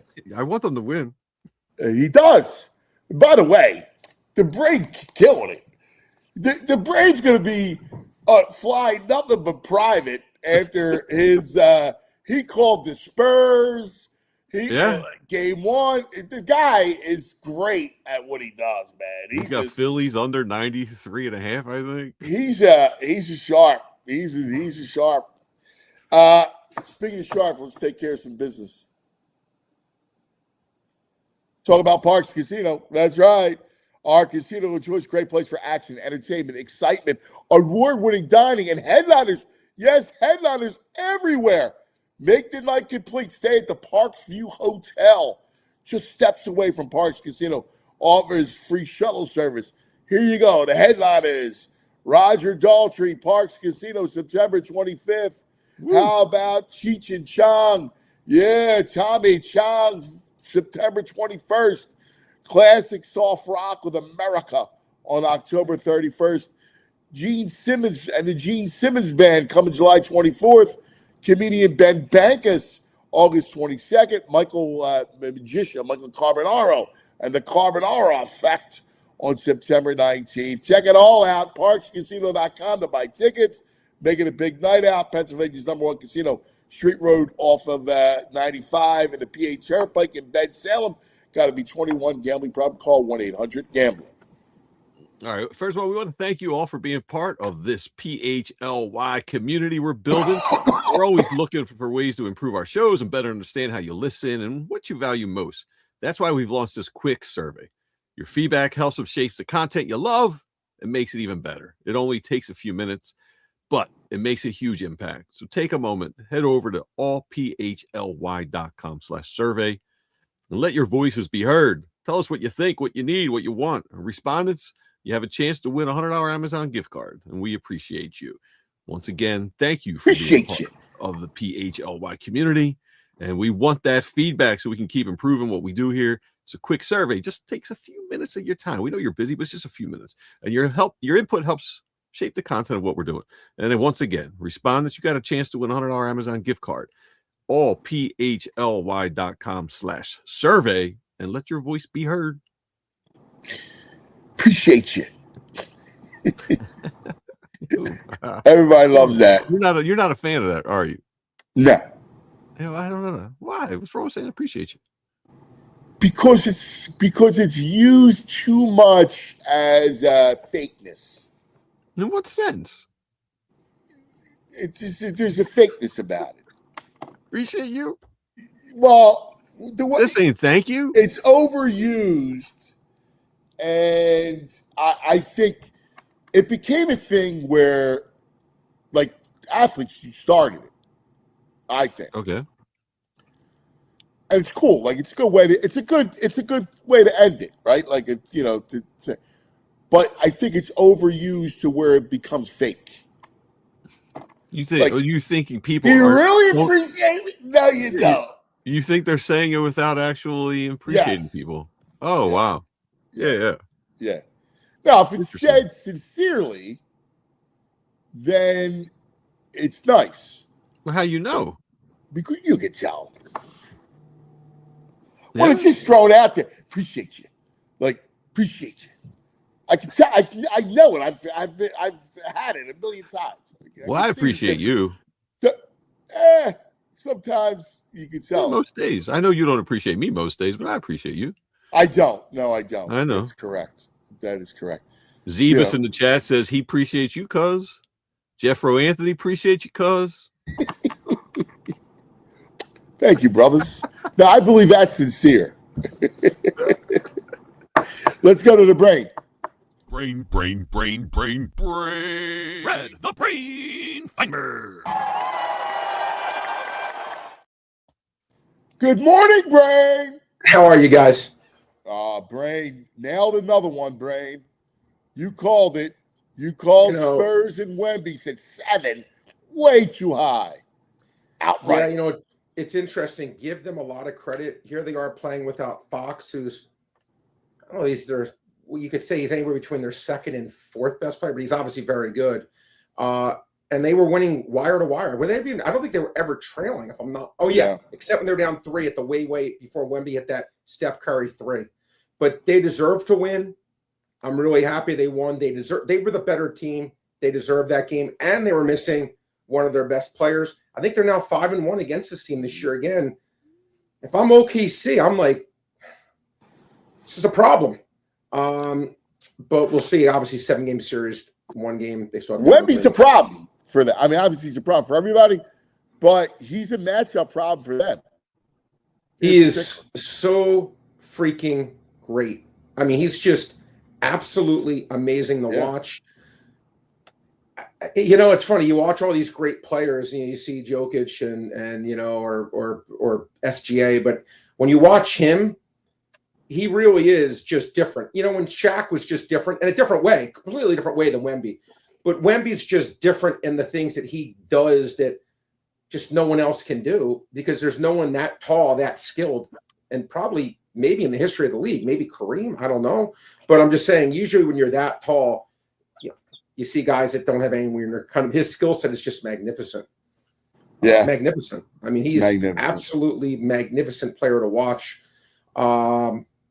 Great series again, and I was actually. It's funny. I'm curious if you guys agree on this. I was reading a thing. It goes best NBA playoff game in the last 10 years? ? Definitely up there. I loved it. It was, again, especially it's even more pronounced in a playoff season this year where the games have been not good and a lot of blowouts. That was refreshing. Yeah, no, for sure. And again, all the credit to San Antonio. We'll see again. It's interesting. Is great guys as I think OKC is, and I have a lot of respect for them. when I watch them, and I don't know if you guys have the same take or not, when I used to watch, again, like the Lakers with Kobe and Shaq, or the Warriors when they were in their heyday, or the Bulls, I don't think they're heyday, that. I don't think they're anything close to that, to me. I think for a dominant team, which they clearly are, I just put them on the lowest end of that dominant team spectrum, even though they're obviously great. But I'm just saying, I don't think of them as some like team that's like, oh my God. Well, the other thing too is they lost a little invincibility after that ridiculous start they got off to. They lost some of that invincibility. That's very fair. And again, even last year in the playoffs, Indiana won 46 games and is in the finals and is winning at halftime without Tyrese Halliburton in Game 7. Yeah. So, that's something I rest my case, Your Honor. Right? I mean, they're no one's taking credit away from them, but to me, they're a better my whole theory with OKC guys the entire time, which is strange, but I think they're a much better regular season team than postseason team, because to me, what makes them so special is their depth is the best. I mean, they go 10 deep. Like they could miss their starting five. And when you shorten your rotation, that negates that advantage. And I think they struggle to score. See, I think they struggle to score too much. Like they need another guy that can fill it. And I think that's their biggest weakness. It's funny. A buddy of mine goes in the offseason, they should just offer because they have like a zillion first round picks. It goes like maybe like Jalen Williams and like what's just crazy assets to get Giannis, because he's like, I think they're short. For as great as they are, I think they're short that other dominant kind of guy potentially to pair with SGA. Again, obviously they can win the title. They've proven it last year, but I thought that was interesting. Again, I don't know if a team would want to quote unquote make them better, but they certainly. Well, like VG said earlier, you could take Embiid for free. Yeah, you could take. I'm looking at their cap next year though. They got Jalen Williams making 44 mil, Chet's making 44, and SGA. Right, but Jalen Williams and so Jalen Williams VG counters acts with Giannis. Yeah. I'm just saying, if they wanted to do it, they're a team that could snap their fingers and get it done. Most teams couldn't snap anything and get it done. They could literally say, "Let's just get them and we'll be done with it," because they have the most assets in the NBA. They have great young players. Yeah, they could get it done in 5 seconds if they wanted to. I'm not saying they do want to, but they have such an embarrassment of riches on their team if they wanted to go that route, which, by the way, I would consider if I was them, because I think you're seeing San Antonio, they ain't going away. Like, this team is just as young. And, you're always, what I love about sports is you're always striving to get better. OKC, I think, needs to get better because of how good San Antonio is. And I think this will be a great rivalry, in my opinion. Yeah, it's pretty awesome. It really is. All right, I want to have some fun with you today, buddy. We're not going to get to all the teams, so this will be a 2-day affair. All right? So, maybe 3, depending on how many teams we get to, because knowing us, we will be long-winded. But we will go through, in alphabetical order, the win totals for the entire NFL. I think 15 or 16 of them, Anthony. The brain. So, I love it. And let me say, for people watching, like, he walks the walk. I was with him when he made bets, and they're not like $50. He's making substantial bets on these over on team totals. He's in it. He's got some skin in the game. Yeah. If I'm wrong, trust me. You guys may want to curse me, and trust me, I'm feeling the pain too, though. I wear it on my sleeve, so I don't say anything that I don't back up. And again, just hopefully we're more right than wrong, which in the future is I usually am. Yeah, that's where you are gold in the That's future. where I usually do most of my stuff. You hunt some incredible stuff. You hunt some good stuff. You got to do. All right, so let's do this. Let's take a quick TO, talk about our friends, and then we will get started. And again, this is going to be a couple-day affair. We're going to do every team and analyze them. Well, however we get through it, we're going to get through it. All right? And just make sure you notate it, because the brain's going to have some gifts for you. But first, a word from our friends. Talkify, let me ask you, do you trust your team to come up in the clutch So why are you trusting dating apps that keep striking out? It's got to be time to upgrade your love life. Meet Talkify, America's #1 matchmaking service. No swiping, no guessing. Just real people, real matches, smarter way to date. Whether you're in Center City, South Philly, out in the burbs, dating has changed. And honestly, a lot of people are just over the apps. With Talkify, you get paired with a real human matchmaker. Someone who actually gets to know you, what you're looking for, what matters to you, and then hand select matches based on real compatibility. Not just a couple photos in a bio. It's like having a coach for your love life. All right, right now, Philly fans get a special offer. Sign up using the QR code. Save up to 50%. No games, no ghosting. Just intentional connections that actually go somewhere. Philadelphia, you're ready to start? Stop swiping, start meeting. Scan the code right now. Talkify.com. Talkify, dating done thoughtfully. Wawa's got tacos. Tacos. Oh, Wawa expanding its freshly prepared food lineup with new seasoned beef tacos available for a limited time. Built to deliver bold, craveable flavor in every bite. We're talking warm, soft tortillas filled with Wawa's savory, juicy, boldly seasoned beef, plus fresh toppings that you can customize your way. You got options too, from seasoned beef, chicken, steak, black beans, shredded cheddar cheese. Pick up 2 spreads like salsa roja, garlic aioli, barbecue, ranch, buffalo, chipotle, and you top it off with shredded lettuce, salsa, fire-roasted corn, onions, or pickled jalapenos, all packed in a 6-inch soft flour tortilla, making it perfect handheld or on-the-go option. Seasoned beef tacos doesn't stop, all right? It's available across the full lineup, including burritos, bowls, and quesadillas, so you can mix and match and build the meal that fits your appetite. But don't wait. The lineup is only here for a limited time while supplies last. Next time you're at Wawa, grab a taco and find your new go-to order. Tacos. It's a Taco Tuesday, a Wawa Taco Tuesday. Yeah, talking about the fighting Phillies and the great resurgence of the Phils, which has been a lot of fun. We love our Wawa Taco Tuesdays. You can watch the game tonight with a Wawa Taco Tuesday. Are you down for that? Yeah, totally down for that. And maybe a homemade margarita. Are you a fan of the people who say guac? That irritates me. I don't know why. I go to Wawa, I want guacamole. I don't want guac. I'm more, yeah, I can see that. I'm not a big guacamole guy, but but like guac. Yeah. You I hear gotta you. say guacamole. I You don't like guacamole? I don't eat it. No. What? You are missing out. It's full of garlic, onions, and some avocado. Come on. Okay. A little lime. All right. Why does that offend you? How are you anti-guacamole? I'm not anti. I just don't eat it. Like, what do you want from me? I don't know. I'm disappointed. I really like Mexican food a lot, but I don't eat it a lot. Like, No? you have to go out, right? So I walk around the corner. you know, I eat it once a week. do you really? Mm-hmm. At least, yeah. Yeah, once a week at least. Wow, Yeah. well, we cook a lot, Nachos, so burritos. we cook a lot, so whatever.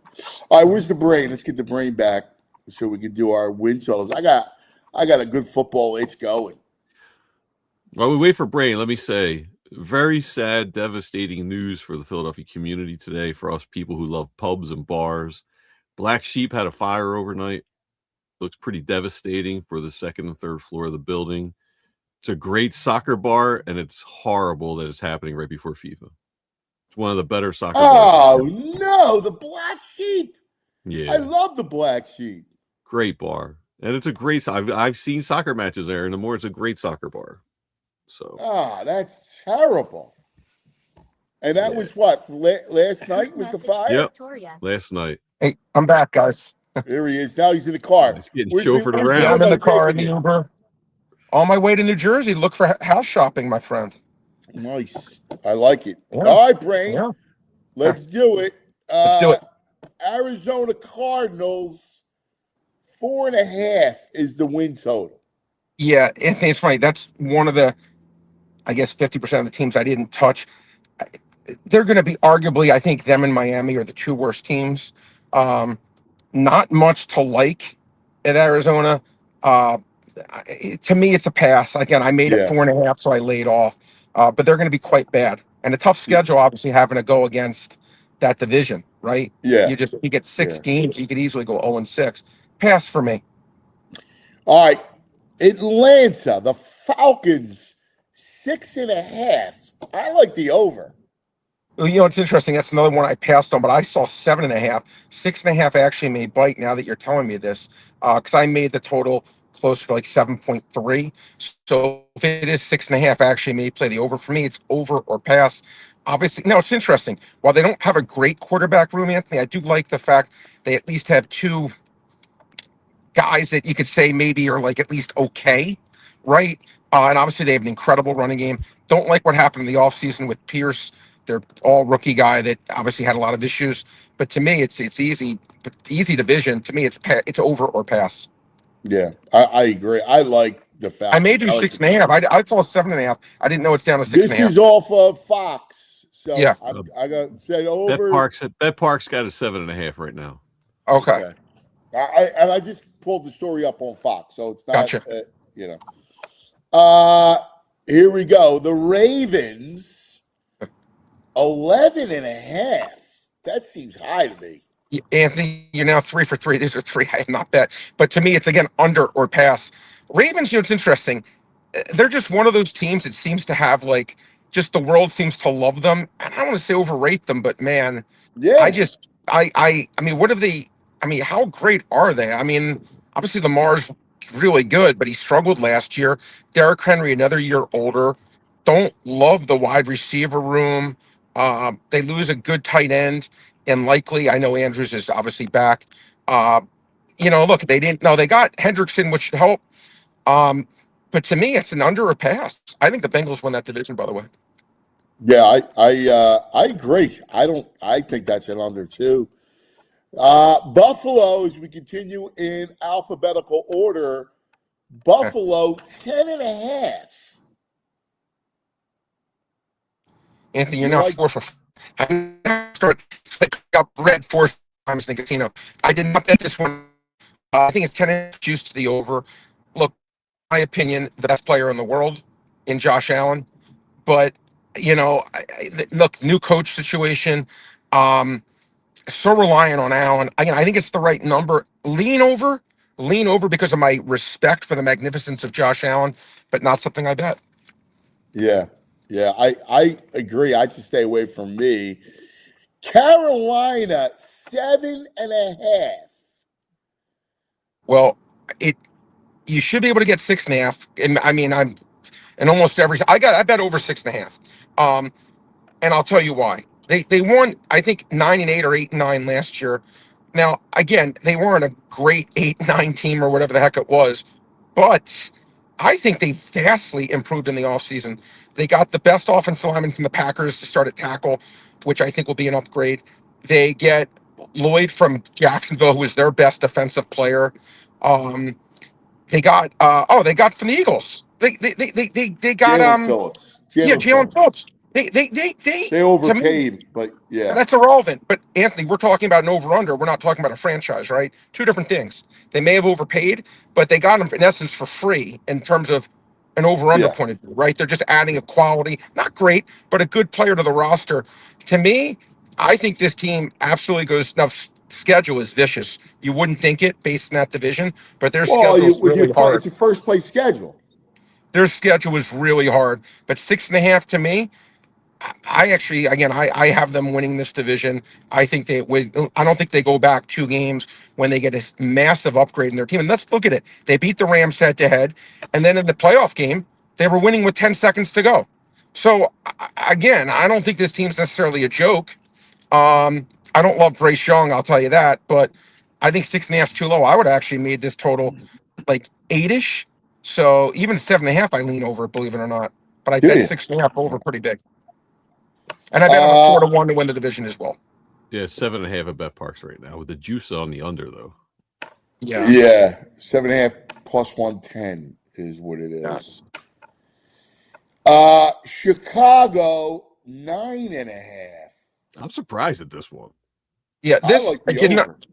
Well, no, I did not bet this one. I actually lean under Anthony, believe it or not. Now, listen, the quarterback I know was. people go the expected. Well, they Yeah, got right, breaks right. last year, all that nonsense. But Yeah. but was it nonsense, Anthony? Again, they won like 10 games. They were losing with a minute to go. I mean, is that sustainable? I mean, look, he was great, Caleb. He was like a magician in getting these W's for them. But again, I think it's a very tough division. I don't think they're a 10-win team. Now, maybe Caleb really is emerging as a frontline quarterback, which is part of the calculus. Well, Maybe I'm that's not why giving I enough. buy. The reason why I would buy over on Chicago, and I get it, all that stuff. And there were some parallels to Washington, Sure. right? With Jay Daniels playing really well, and That's fair. what happens. But I'm a believer in the coach and the quarterback, right? Right. That's why I would go over, because I'm buying those two. I think, and as much as I love Daniels, I didn't like the coach. So fair. I buy coach and quarterback in Chicago. It's enough to get me to 10 wins, 10-7 season. Yeah, but look, the fact I didn't take the under does say something, because 9.5 is a big number, and I didn't, again, because I do respect the coach, the infrastructure. You said it's funny. One of my guys I work with always goes, if you have a good coach and a good quarterback, how often are those teams bad? It's very rare, and they certainly do. All right, let's do one more. Cincinnati 9.5. Everybody loves some Bengals. Listen, the Bengals are one of those teams that I probably always inherently overrate. Joe Burrow is one of my all-time favorite players. Ever since I had LSU to win the title, like way back when, he's become like a second son to me, Joe Burrow. But listen, 9.5. But look at the guys. Do me a favor. You bring up their schedule. It is not even first grade math. It's first grade just sipping water. Okay, their schedule, and we'll get to Detroit later. I mean, their schedule is so easy. I like over 9.5. I think they win this division. I think they'll be favored in almost every single game they have this year. Again, ranked the third easiest schedule, or maybe second. I know Detroit's one. I think there's 2 or 3. But I love the schedule. I like Burrow being back. And look, they add Dexter Lawrence. All right, here you go. Here's their schedule. Yeah. Home Tampa. That's a win. I bet that. You bet that game already? Big. I bet it very big. Yes, I laid 3. That line will close at 4, in my opinion. All right. Bengals at home, Tampa, right? At Houston, tough game. Yep. At Pittsburgh, they should win. Yep. Home, Jacksonville. At Miami stinks. At Baltimore, home Titans, they win that game. At Atlanta, good chance. Home Pittsburgh. At Washington, not scary. Home Saints. At Cleveland. Home Chiefs. At Carolina. At Indianapolis. Home Baltimore. Home Cleveland. Yeah. Those games, there's no scary games. No. Like at Baltimore's maybe the only game you say they're going to be more than like a 3-point underdog. Yeah, no, you're right. So I'm looking at that schedule. It's very cute. So to me, again, I love Burrow. That's a 12-win team. Well, they also improved. Again, they've improved themselves too. They got more aid from the Seahawks. Yeah. They got a good safety in free agency. They added Lawrence, cost them the 10th pick in the draft. But again, they upgraded their defense significantly. Again, obviously, if Burrow gets hurt, take everything. I mean, are we ignoring the Burrow injury history? I mean, it's every year. Yeah, VG, that's fair. I fair. got news for you. They could go get a backup and win 12 games or I actually agree. Yeah, that's the thing. I think that infrastructure is so good and that schedule is so good. Where if Joe Flacco showed last year is, I mean, I think their defense just to be a heck of a lot better. Similar to Dallas, those teams might have a lot of similarities to them. I think both teams will be much better defensively, and you'll see it in their record this year, in my opinion. I agree. I'm with you. I think that to me is the best bet of the teams we went over. That's the best bet of all of them, I think. I got him plus 270 to win the division. Unfortunately, it's close now. It's less than 2-1. But that plus 270 in me is gold because I think they are the best team in the division. And again, that other And I with know that they, I felt schedule, very, I agree. I think that's yeah. that's a great bet. Great bet. Yeah. Really. Good stuff, Brain. All right, later in the week we'll continue as we do every team. All right, Love we'll it. analyze them all. Good luck and house Appreciate you hunting, both. buddy. Be good, guys. Thank you. There he is, the Brain. Daily Grind brought to us by the Bet Park Sportsbook online casino app. I agree with him with the Bengals. Yeah, I mean, I would think so, but I don't know the Barrow thing. Oh, the Barrows. Like that's a true Philadelphian. Pluralizing the last name. Yeah, God forbid. Yeah. All right. I don't know what I want to know. After seeing his flight pictures, I don't want to know what's going on in that car. Who knows, dude? That's a big time, you know. He's a Rex Ryan guy. Yeah. Whatever. Oh, God. That's great. All right. We got to do our back in the J. And then we're going to love Philly. Yeah. Baldy in Love Phillies coming up. So cannot wait for that. Nice. Because we want to go over a lot of we got the Jeremy Fowler story. We got the schedule. We got the win totals. We got the wedding invite, dude. The wedding diss invite. Don't forget that, man. Come on. The what? The diss on the wedding. Jalen not invited to the wedding. I mean, are people really talking about that? Yeah, they're like godparents of kids, and now they don't even go to weddings. I mean, people fall out of people. I don't know. What do I know? I don't know. It's their business. You don't feel weird talking about these guys, their business? No, not on May 19th. No. No, but you don't feel weird at all? Weird in what way? What do you mean weird? It's still like these are grown men. Like, why do you want to be in their business? Dude, if I did not invite you to my wedding, the city would be all over the tattle pages of Philadelphia. If I don't invite cuz to my wedding? No. What do you mean? No. You shouldn't be enamored with that. I'm not enamored. Well, you brought it up a couple times. Yeah, because it's juicy, salacious stuff, man. But that's not our business. It's salvageable, this relationship. Obviously, it's not. There's just more proof of it. There's none of our business. When you're a celebrity, everything's Why you want to be in their business? It wasn't our business when they were together when Jalen got drafted, but he showed us AJ with him. And if you're going to show us that business from the get-go, well, it stays our business. No, I want to ask, what do you think Baldy's going to say to that? Who cares, cuz? I remember when I was invited to a wedding of Bruce Springsteen. Billy Joel was not invited. It was a big deal. We were like, why is Billy Joel not here, boss?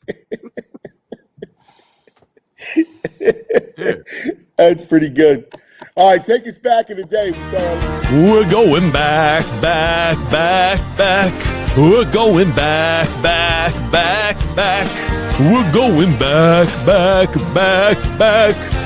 in the day with True Mark. Oh, yeah. Well, it is May 19th. And on May 19th, 1974, the first ever expansion team won the Stanley Cup. And that's the Philadelphia Flyers. Wow. Run out. Look at that picture. That's a great picture. First expansion team ever. That's right. Man, a lot of years, dude. That's several lifetimes. Can we get back? Yeah, a couple years. Please. I want to just be one of those teams. Like, I want to be playing. Like, I want to be back. You know what's funny? I think of all the teams, I took the Flyers being relevant for granted. Right. Like, I didn't realize how much I missed them until this year. Oh yeah. Yeah, Like, I guess there was a I missed them, but I really, like, man. Yeah. It was great having them back. Really was great. Reawakening. Yeah. Yeah. I need that. I need them back, man. And I hope it doesn't take 5 more years. I hope it's a couple of years. They're on the path to the right rebuild. So I got faith. I think they'll be a top 4 team in the conference next year. I got faith in them. So all right. Rich McAteer also in the chat. Thank you. I forgot about this, Rich, to add on to this drama. AJ invited Jalen Hurts to his engagement party, and Jalen blew him off to go to the Met Gala. Oh, wait a second. All right. See, we got a storyline here. Hold on. You can fill everybody in. I'm out on all this stuff nonsense, but you can fill everybody in. But let's start our Love Philly hour. We love our Love Philly hour. Philadelphia doesn't pretend. Philadelphia is. It's not just the title Love Philly. It's a feeling. It's a heartbeat. A city that never asked for permission to be itself. That's us, right? That's our personality. Philadelphia doesn't pretend. Philadelphia is. And now in 2026, the world comes back to Philadelphia. Not just to remember, but to celebrate. The show isn't just about what's happening. It's about who we are while it's happening. Because Philadelphia isn't a backdrop. It's a character. It's the voice that tells it like it is. The guy at the end of the bar who doesn't sugarcoat a thing. It's the family that's been on the same block for generations. It's the artist, the athlete, the builder, the believer. It's the lifer, the dreamers, the grinders. It's all of us. And that's what Love Philly's about. We're going to sit with people that make this place go. The ones who built it, the ones carrying it, the ones pushing it forward. The legends who left their mark. Not just the championships, not just the headlines, but the moments in between. The way the city shows up for itself, the way it refuses to be anything other than real. And through it all, we're going to remind ourselves and show the world what Philadelphia is. It's not just a stereotype. It's not a punchline. It's a foundation. It's a force. It's a city that gave birth to a nation and never stopped building. So as the country turns 250 and the spotlight finds Philadelphia again, this is our moment to tell the story the right way. Not polished, not filtered, real, authentic, proud. Because this city just doesn't rise to the occasion. It defines it. This is Love Philly.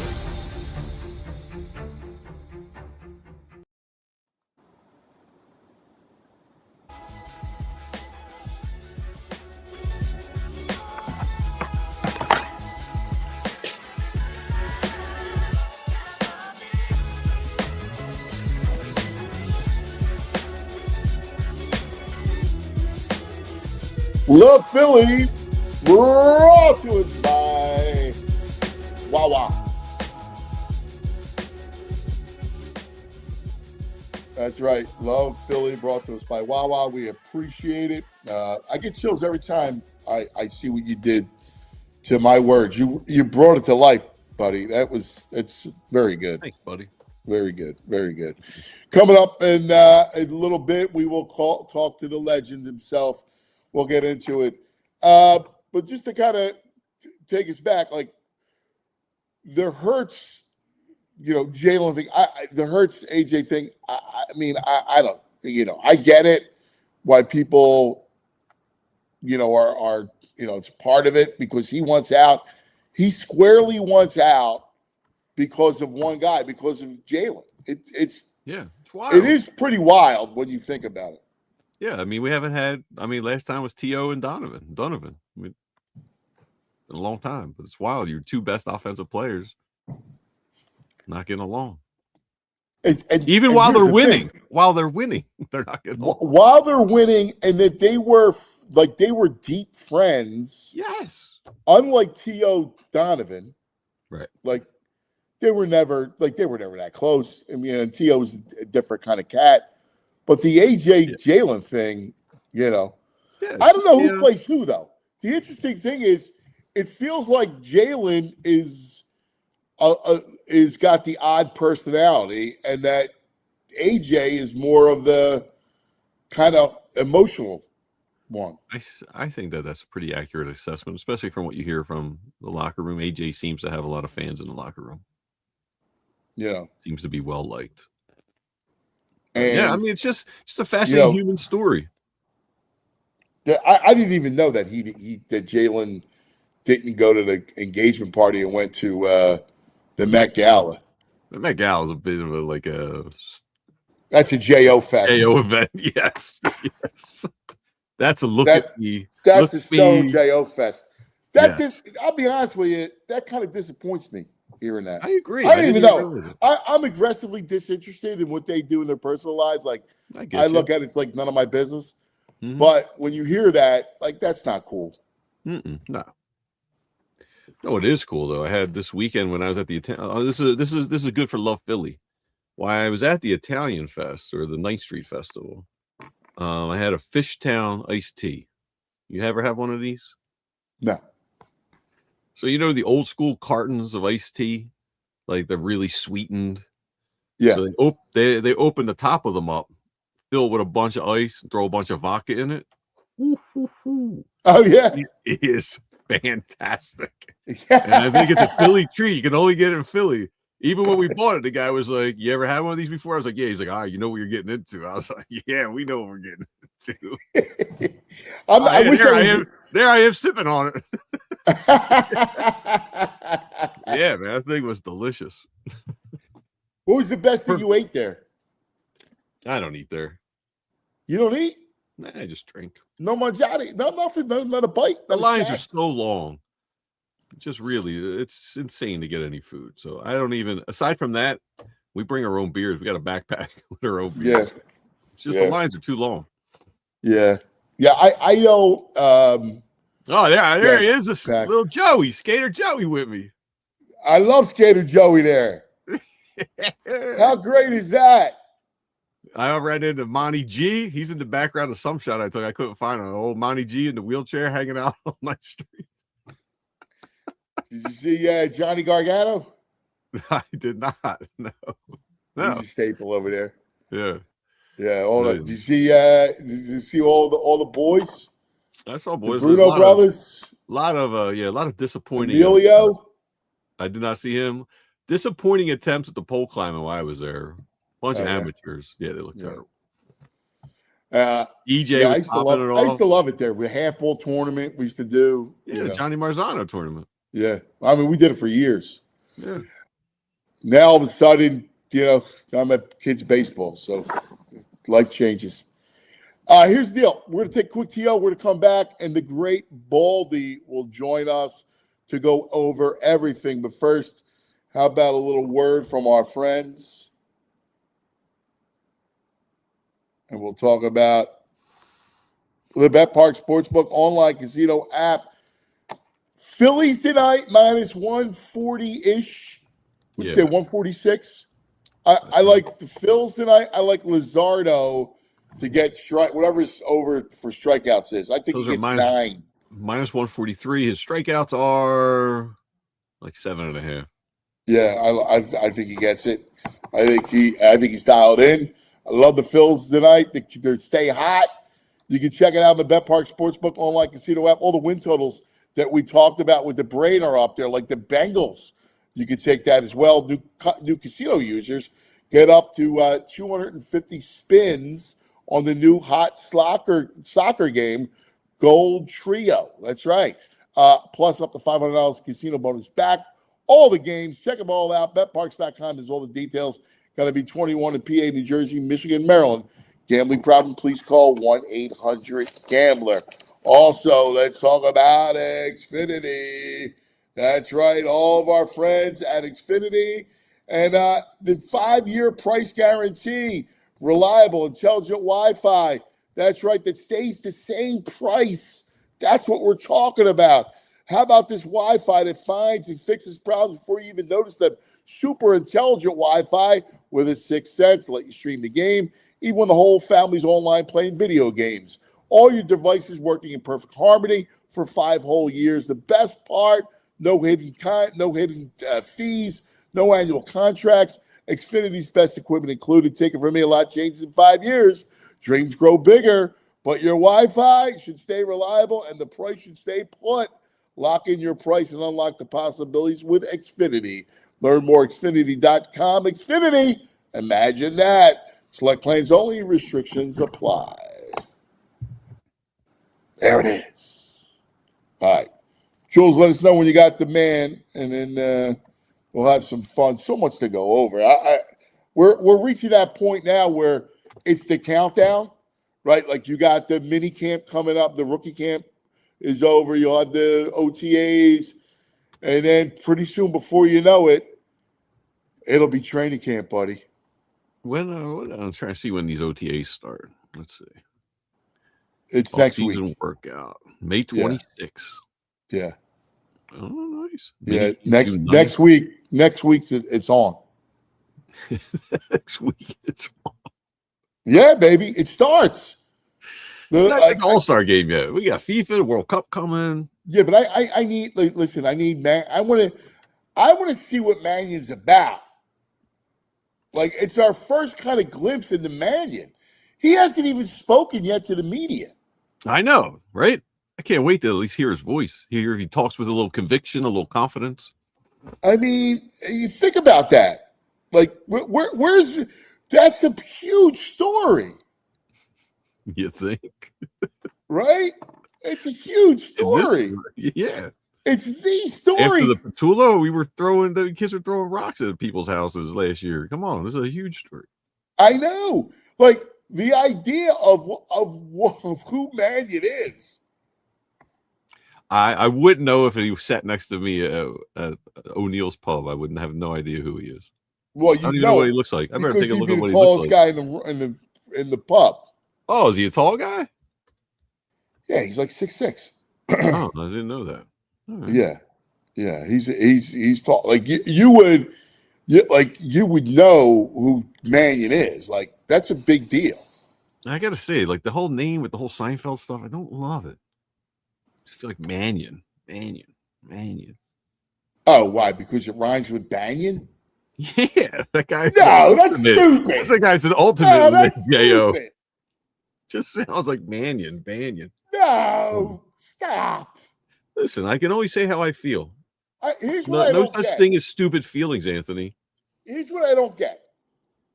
We got Fartsy already says he's going to be a disaster. Oh, Fartsy's so out on him.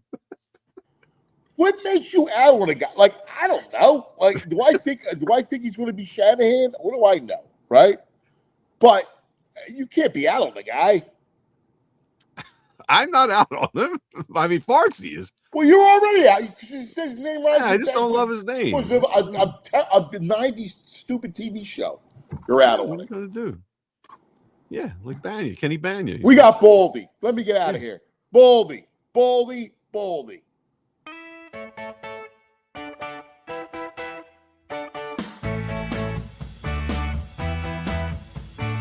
Baldy, Baldy.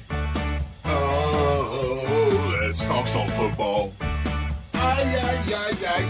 Baldy. Oh, he likes meats and football. Oh, Baldy. Xfinity Mobile calling line. He's back in the lab. Yeah. Right here, man. Right where I You belong. went right there. I love it. Yeah. Got up to the airport and drove right here, plugged in here, and here we go, man. Let's go. All right. Well, let me know if you got any time over the next couple of weeks, man. I do. I've got time, Coach. I got time. Thursday or Friday, we'll get together. Let's do it. Let's go. All right. Let's go. All right. So much to go over. First of all, Baldy, what adventures, before we get into business, you look nice and tan, got good color. What Baldy adventures did you have over the last, since the draft? Well, I just literally got back from the Cayman Islands. So, you're in the Caymans, you're diving, Kitty Wake, which is a wreck. You're diving with the Stingray City. You're at Starship Point. You're hanging out at Tilly's. You're going, it's just, it's pretty good, man. If you're into water, into that lifestyle, The water doesn't get any better than it does in the Cayman Islands. And actually, the island itself is just it's amazing. Like, you don't even see, there's not a stoplight and there's not a police officer. But everything runs. Everything is just, it runs. I mean, it's just really amazing. It's clean. It's, it's just a functional spot, in this world that you could just feel it. It's just a really good vibe. Do you already plan because you usually have a couple of getaways? Yeah. And, like one big baldy adventure. Yeah. I'm headed, let's see, June 3rd, I got to do this thing in New York City, but June 4th, like at 5 a.m, I'm flying from Newark to Korea. And then we're going to hang in Korea for a little bit, then go to Thailand, and then Thailand to Singapore. So, yeah, I think it's going to be a 2-week, Asian invasion. Wow. Yeah. Thailand. Yeah, Thailand. So. Oh, man, that's going to be incredible. Have you ever been there? Yeah, I've been to Thailand. We had this guy, Chai Sarasuto, who was, he trained us when I was with the Cowboys. He was a Thai boxer. So we all learned Thai boxing from Chai. So he was always trying to get us, to come to Thailand. So I convinced my brother and a buddy of mine to go there one time in 1986 or 87. 40 years ago, I went to Thailand. And it was just a disaster. It was just bad. So I think the guy was kind of full of it and didn't really put us in the best places to stay. So we escaped out of Thailand. We went to Bali. We went to Bali and to Hong Kong, and we ended up having a really good time. But yeah, so I have a memory of it. Like, I know the river that runs through Bangkok, but I want to get to Koh Samui. I want to get to Phuket. Some things I want to see in Thailand. Wow. Is it like in the movies, like where it feels that lawless kind of crazy? Was it like that when you escaped it? It was because I'm a linguistic guy. I want to try to learn some of the language. Well, they have 44 vowels. It's impossible to learn the language. It's all sounds. Like, you can't make these sounds, and so it's just difficult to communicate.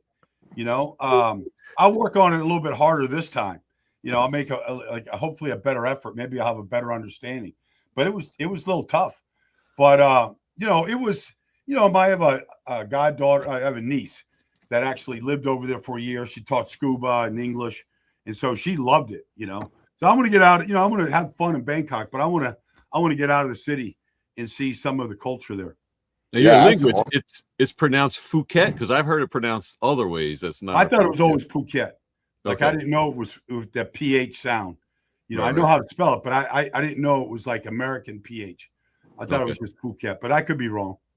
Baldy, you got a picture. You did a story of you getting stung by a stingray? Yeah. I got it they call it a hickey. They don't even think it's a bite. But it was bleeding, though, pretty good, man. I got a pretty good mark on my arm. I was in Stingray City, and you're holding these stingrays, and there's an old Cayman wives' tale that if you kiss a stingray, it's 7 years of good luck. I said, I'm going to kiss it 4 times. I'm going to get 28 years of good. I'm going to pile on. And maybe I got too aggressive. I don't know, but they took a pretty good chunk out of me, man. So they, it was. Did it shock you? Like, what did it feel like? Yeah, well, it was like, I didn't even know they had teeth. Like, but they don't really, but they have they eat a lot of crustaceans, lobsters and shrimps and, shellfish. So they have really strong jaws, and so their mouth is underneath them. And so, I just got a hold of my forearm here. Just got a nice little, memento. Damn. Wow. You got to get any special shots or anything after that? Yeah.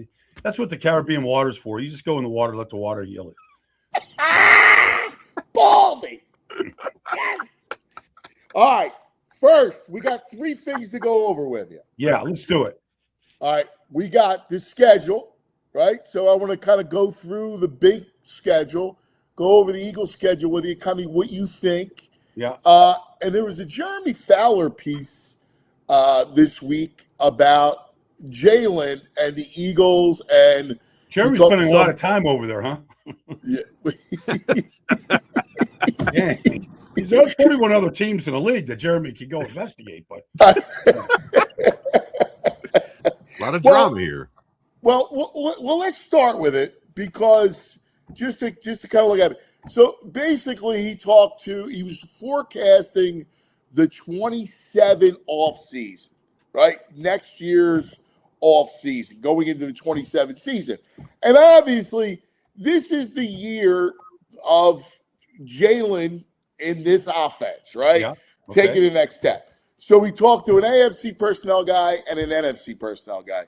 Jules, could you put it up? The AFC guy is like, I could see how we making a change. This would be the year. This is what he said.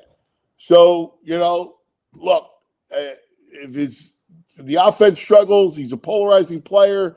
His running ability starts to decline. His value will decline too. And how he's always been proactive with finding solutions. Then there's the NFC guy that he spoke with, and he was more optimistic. I think he's going to play well. He's had so many different coordinators over the years that'll be able to adapt to the changes. And if the running game returns to form, Hurts throws it well over the top.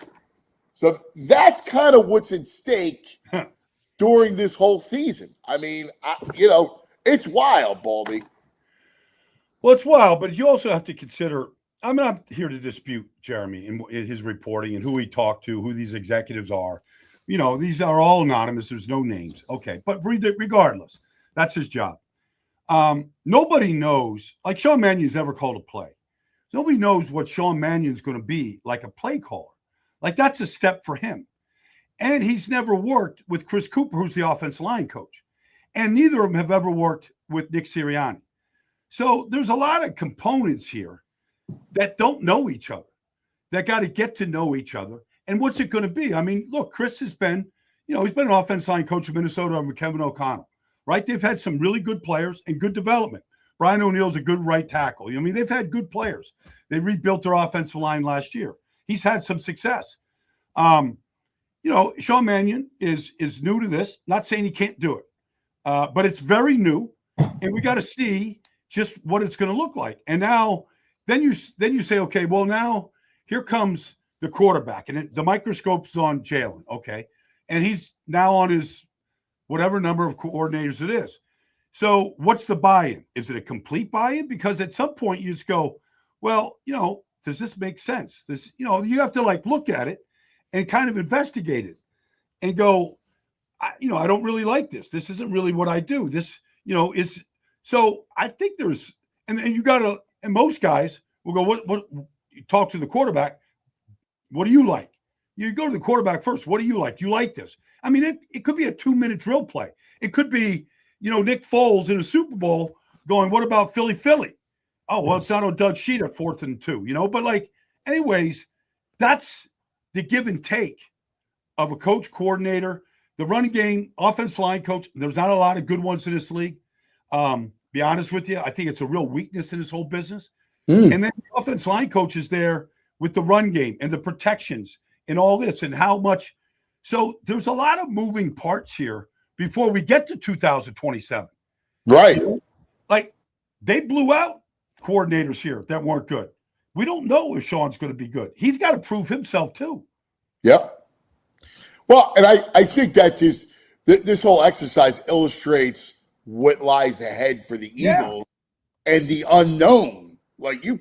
Mannion's an unknown. Where Jalen at in his transformation or evolution as a quarterback is unknown.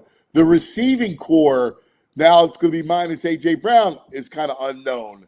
There's a lot. But even if you go back to a guy that we just think was, obviously we won a Super Bowl with Kellen Moore. But, I mean, I did a lot of those games in Philly. It was not pretty. It was a lot of, you can look at that New Orleans game in week 3, and they're ready to fire Nick Sirianni. Right? If Saquon doesn't take over in the 4th quarter, they don't win that game. There was horrible games against Cleveland and Jacksonville, and it was a struggle, a real struggle. Now you win the Super Bowl, you go 4-0 in the postseason. Everybody, everybody's enjoying the confetti, but it wasn't like it was just fixed because Tampa week 4, it all blew up, and then they said we're going to lean on the run game, and Saquon took over, and the line was great. But if the line's not great or Saquon can't take over or some of these other things don't happen, they don't win a Super Bowl. Who knows what happens? But Jalen threw the ball 21 times after that Tampa a game. Like nobody threw the ball less than the Eagles, but nobody ran it better than the Eagles. So was it really fixed under Kellen Moore? You know what I mean? So it's, and the division's gotten better. It's gotten tougher and it's gotten better. And so, I still think the Eagles are the most talented team and the best team. And I feel I'm a Jalen Hurts supporter. I understand some of the concerns and some of his weaknesses. But I also know I've seen that guy, win a lot. And it's not just, and he's had to do a lot in order to win. Now he's got it. Look, we've talked about it. He's not the same runner. He's not going to just take off. Lamar Jackson down the road isn't the same runner. Jackson Dart was in the tent 4 times last year as a rookie who was a good runner. None of these guys can run long term. Mike Vick couldn't do it. So, and he was the best ever. Randall couldn't do it. So the idea that you can just get out of trouble by running, I think those days are over. So I think Jalen, if he's honest with himself, and I think he is to a degree. I know he's not public about it, but you got to look in the mirror and go, this is going to be good for me. This play action under center, this good Stafford, Sam Darnold, whatever. It's been good for those guys. So I kind of want to see how he takes to the whole thing. Yeah, I don't even think we're having this discussion if it's not about where they're at with the contract, right? Because Howie's going to have to make a decision. That's also a factor. Do I need to go? Am I going to invest $60 million a year into my quarterback, or am I going to spend the money elsewhere?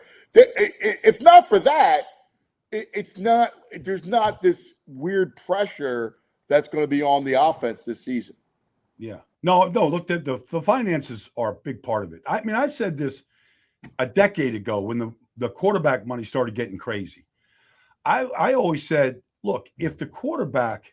Dak Prescott's a quality quarterback. But, let's face the facts. The facts are, they're invisible in the postseason. All right? That's what it's all about. You can pay him $60 million. You can win a lot of games. You could be number one in the offense in the NFL. They haven't done anything. He's won 1 playoff game. So you look at him, you go, are you better off cutting your cord and going to develop a new guy and put that money into a really good team around whoever the quarterback is going to be? Does the quarterback get too expensive? Is really my point. Yeah. And it does. It does get prohibitive unless you're Matt Stafford. And you can, at 37, you can still sling it like he slung it last year.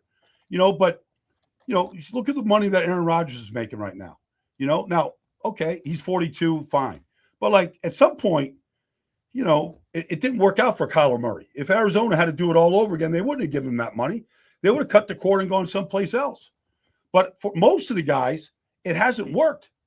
Giving them the 50 million plus deals, right? Darnold wins, but he's not making a ton. Not making that money.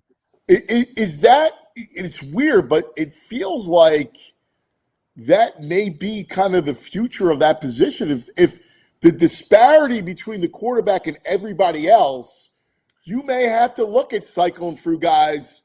The other factor is that look at the guys who have won Super Bowls. Okay, start saying with Flacco or Russell Wilson. Yeah, they won it on the rookie contracts. Right. They won it with the rookie contracts because they could spend the money elsewhere. If Jaden Daniels is going to win it, he's going to win it probably in the next 2 years. If not, they already have a hard time fielding a team with the amount of money. They already rebuilt their whole defense. Caleb. They gave a lot of money out to people. Yeah. They could be in trouble. So, you almost go, if you just look at the analytics of the guys have won and won big. They did it on rookie deals, and then when they got the second contract, they couldn't put the same team together.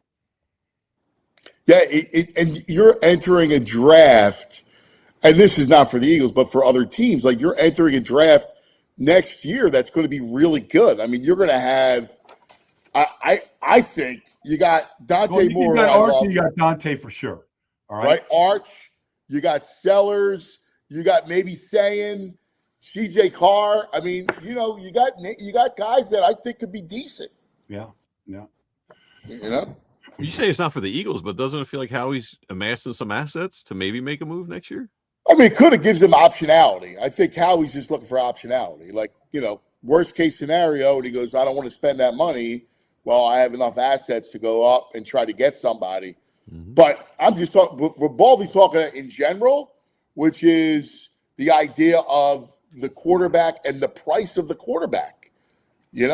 Like how much you're going to invest where, you're the Cowboys and you can't feel the defense. Well, look, I mean, if you're paying your quarterback $60 million, that's a fifth of the salary cap right now.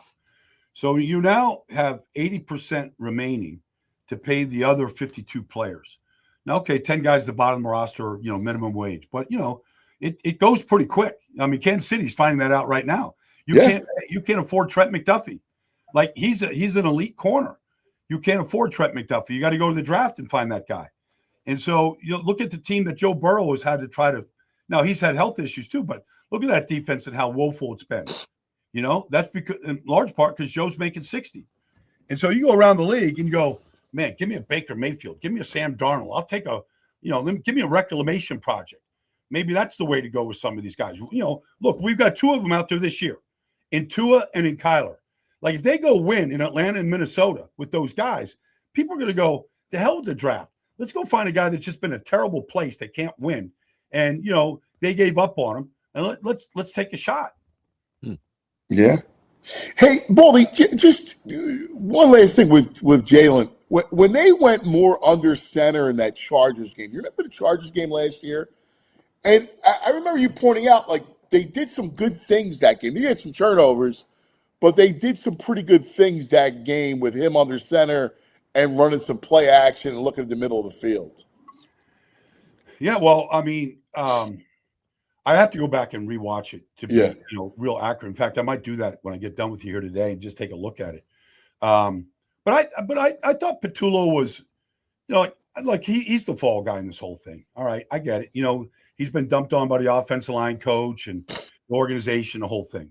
It's not like the guy didn't know football.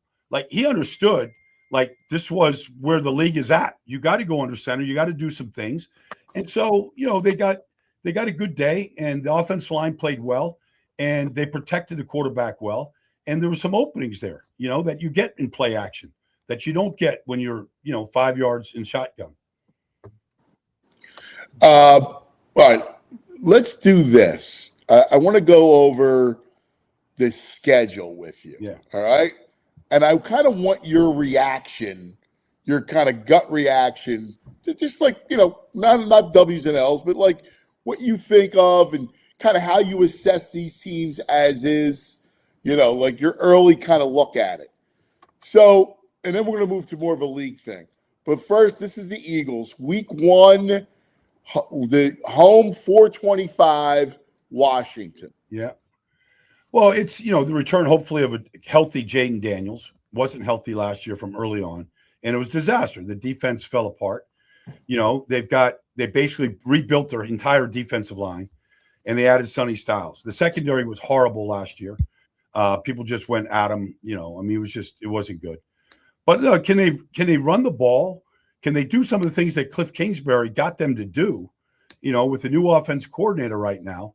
And, it seems to be just a level of dysfunction in that building again.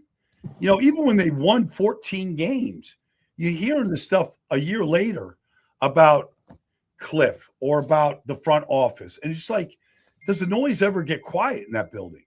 Is the general manager, is he just this egotist or whatever?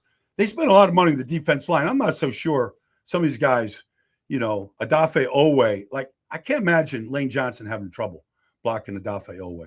No. And they're paying him $100 million to get to the quarterback. Yeah, I don't like the way they built that team at all. Then you're at Tennessee week 2.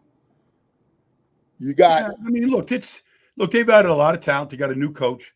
Yeah, I like the coach as a coordinator. I don't like him as a head coach. I just don't think he does a lot game day. There's a lot of guys like that. He's a CEO coach. But they've improved the talent on the team. Cornell Tate will be, we'll see what he looks like. They need him to be good right away. Yeah. Cam Ward's a hell of a competitor, though. That guy, even when they were losing last year, that guy was slinging it in every game. He stayed healthy all 17 games. He had some good days. They were awful early in the year. I just don't think the offensive line it's an average line at best. And they fired Bill Callahan, who's one of the best coaches in this league. So, I got to see what they look like. But I don't. It's at Tennessee. They're building a stadium across the street. Everybody's excited about next year. I just think you get that team early and before they even get a chance to get confident. Team I like. See if you agree. I like the Bears a lot. I believe in the Bears, the coach and the quarterback. I believe in, and I know there's a lot of people that want a lot of close games, and they talk about the analytics kind of catching up with them and all that. I think that team is real. What do you think of Chicago?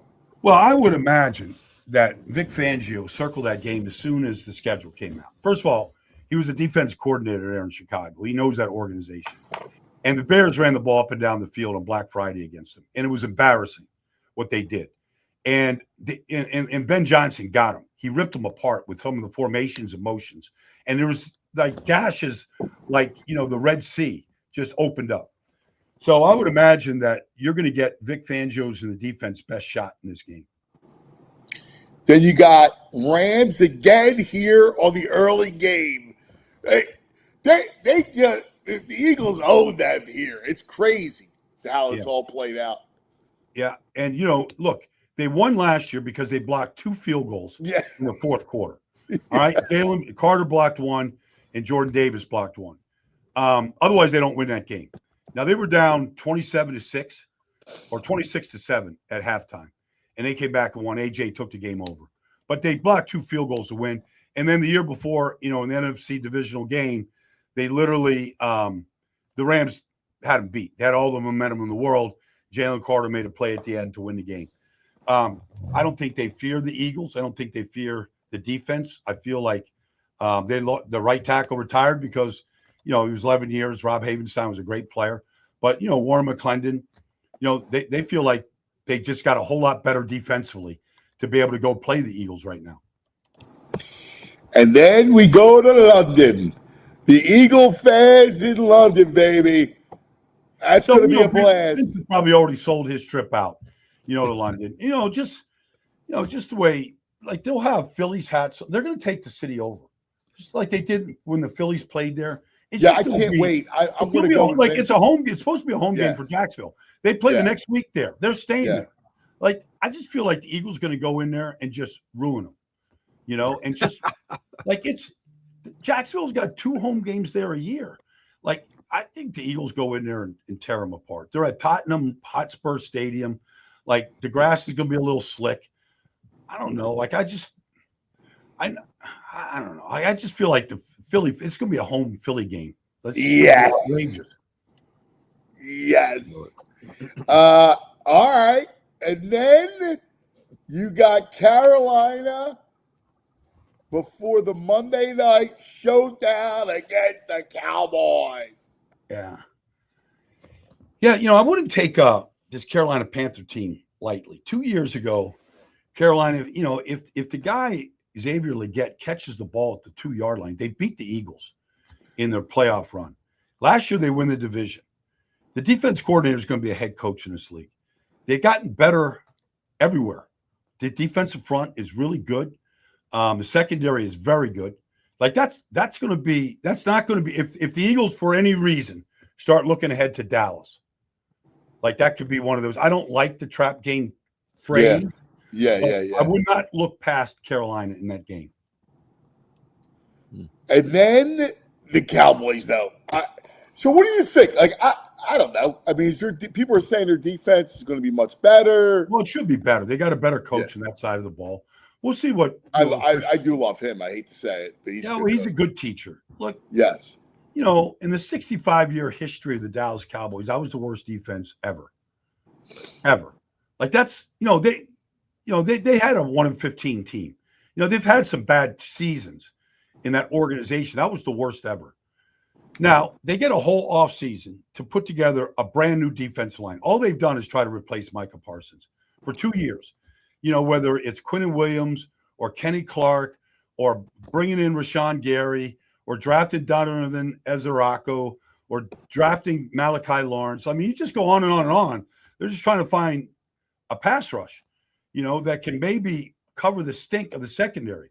So, but offensively, like they didn't really do anything to the offense. They think it's a playoff, offense. And in some ways, when you have the two beasts on the outside that they have, if they protect well enough and they put a lot of resources into it, they should be pretty good offensively, and so that should be a pretty good game Monday night, for the whole world to see. Yeah, Monday night, Troy. Hi, I'm Joe. This is Troy.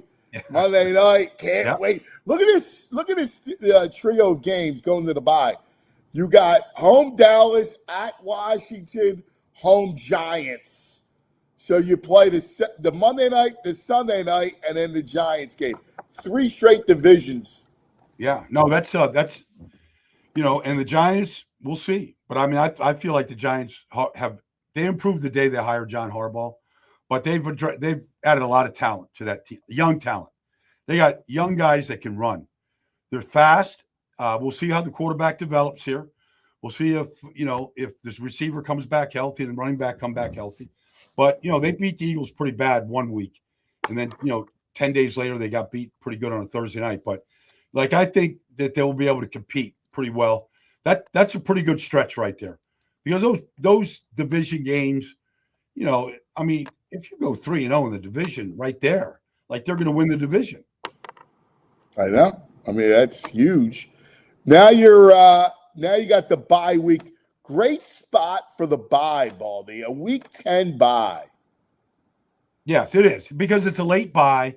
So you really, whatever it is you got to do, you got to heal up, you got to get guys back, whatever it is. It's a good spot. You just played that many games. Nick will send them home, go have some fun, relax, come back, refreshed on Monday, get ready for Arizona, which looks like a disaster, honestly. Mike LaFleur comes in there. He's inheriting the same team outside of Jeremiah Love. A couple additions to the offensive line.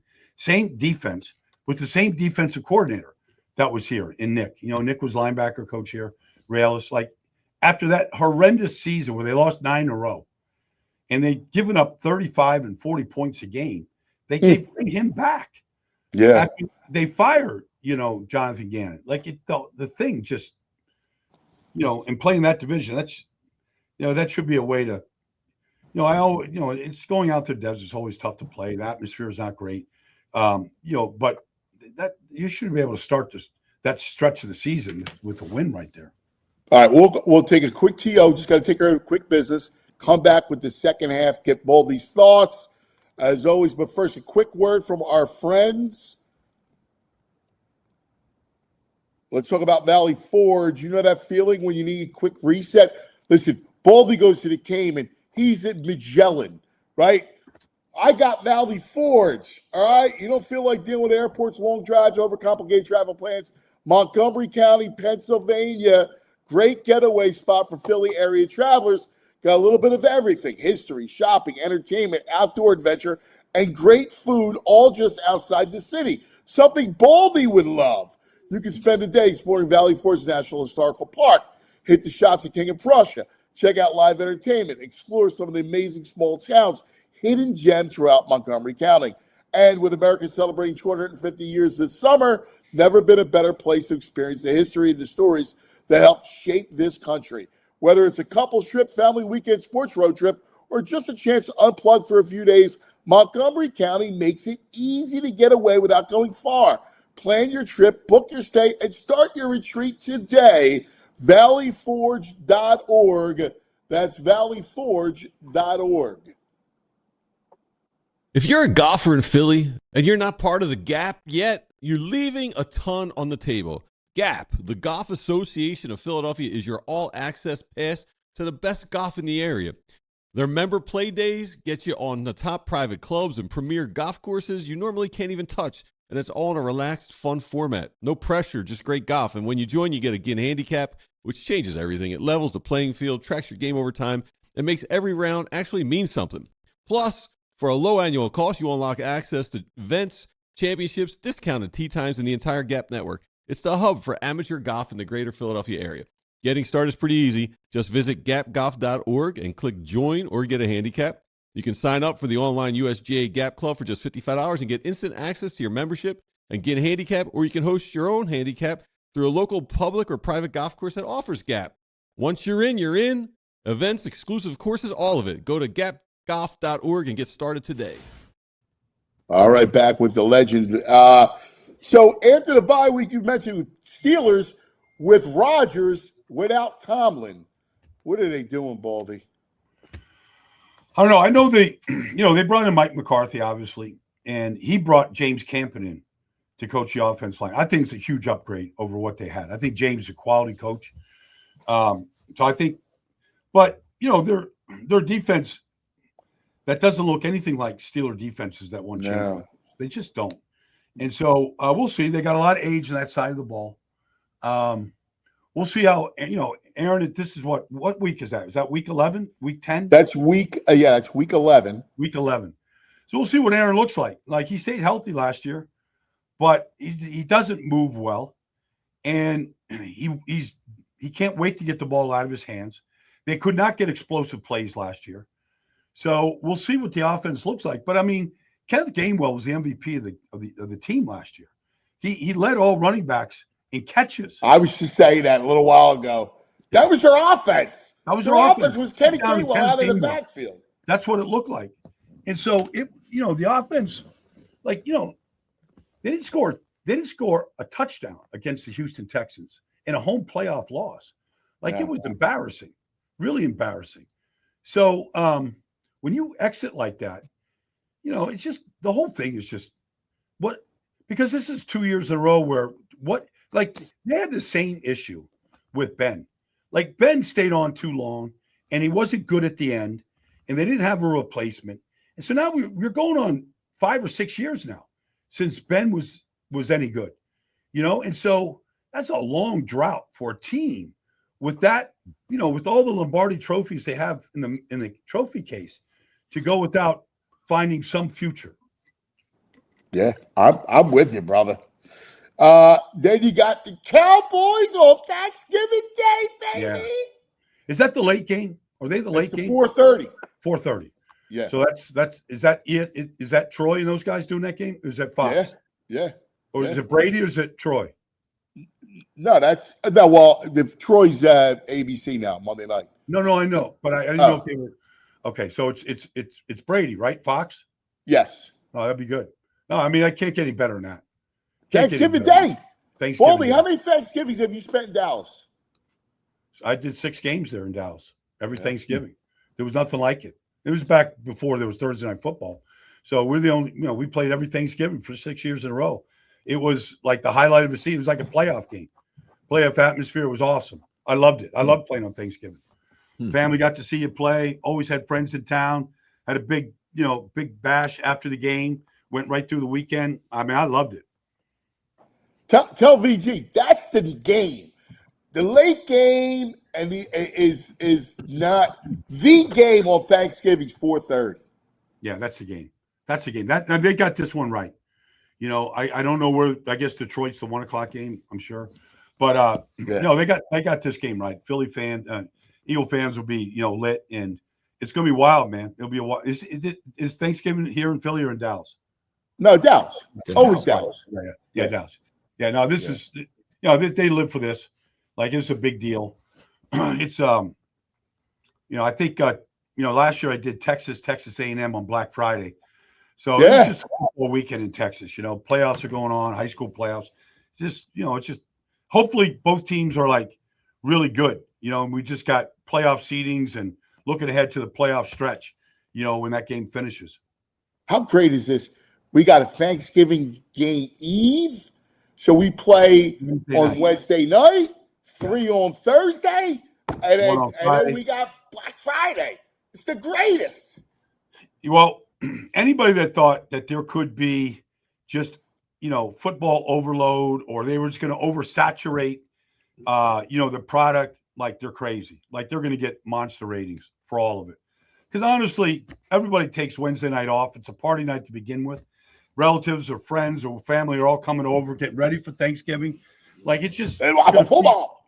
just going to feed the frenzy. It's going to be great. Is it ever too much, Baldy? Is it ever, I mean, take away a little bit with family time and stuff? No, family time is around the TV. It's what it is. You know, like they're not going to the movies anymore. Shouldn't you be talking with family and engaging and not just sitting and watching the screen? Man. Families, you'd rather talk to the TV set. Nah. Oh, that's great. December comes in, and you got Arizona, like you said, home Indianapolis. I don't know what they're going to be, and then you got two tough games, Baldy. Yep. Home against the champs on a Saturday, short week home Texans on Christmas Eve. That's a tough stretch. I mean, you're going to see great defense in both places, and so. You know, we'll see what Seattle's like. Everybody's, you know, they got a target in their back right now. It'll feel different than it did last year, but they are a very close-knit team. And they've lost very few players, lost a couple guys in the defense, but otherwise it's, you know, they have, but defensively, Houston was the best defense last year. If CJ Stroud could have gotten, you know, anything going offensively, who knows, maybe they beat New England, but you know, that defense, they just added, you know, defensive pieces, middle linebacker, defensive tackle. By the time you get there, D'Amico will have those guys looking like, you know, all pros, and that's two positions that they needed. They're going to be a tough out. That's going to be tough. That's a good stretch right there. But, you know, the good thing is you want to get tested. You know, you're getting close to playoffs. You're getting close to January football. You want to get tested by good teams and good organizations. That's good for them. And then you end with at San Fran and at the Giants is how you end the season. That's good. That's a tough stretch. We'll see what San Francisco's like. We'll see what Mike Evans does with the offense and what a lot of these new pieces do on defense. He got a new defensive coordinator, all this stuff. So we'll see what it looks like. Kyle always has that team pretty much ready to play. They've had a lot of injuries last year that really decimated them. They still got to the playoffs. And look, we'll see what the Giants are. We'll see if, you know, if they're in the playoffs, if one of these teams need the game for the playoffs.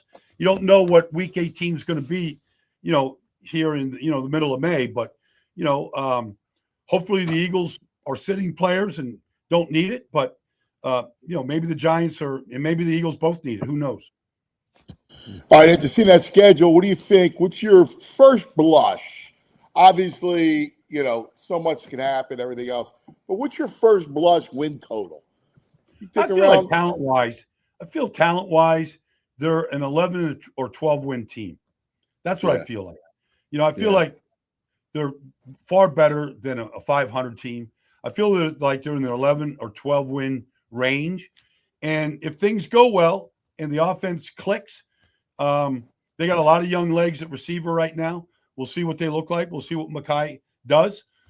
You know, we'll see what Devontae's looking like at that point, what the passing game looks like. I think the run game is going to be fine.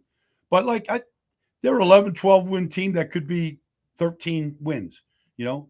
11 on the low side, 13 on the high side, looks like to me. I like it. I like it. All right, brother, last thing. Just curious.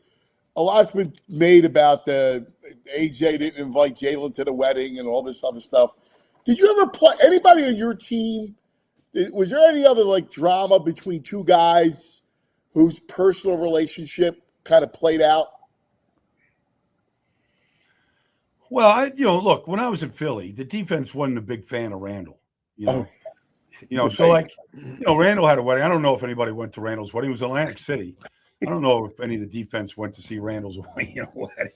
I mean, I don't think Seth was a big fan of Randall's preparation. So I mean, it didn't play out like it is with these two. Where one's the godfather to the daughter. That kind of stuff. But like, Lane's wedding. I'm sure Jalen was invited. He didn't go to the wedding. It wasn't an easy, destination wedding in Nashville. Who knows? Like these things, it does seem a little bizarre.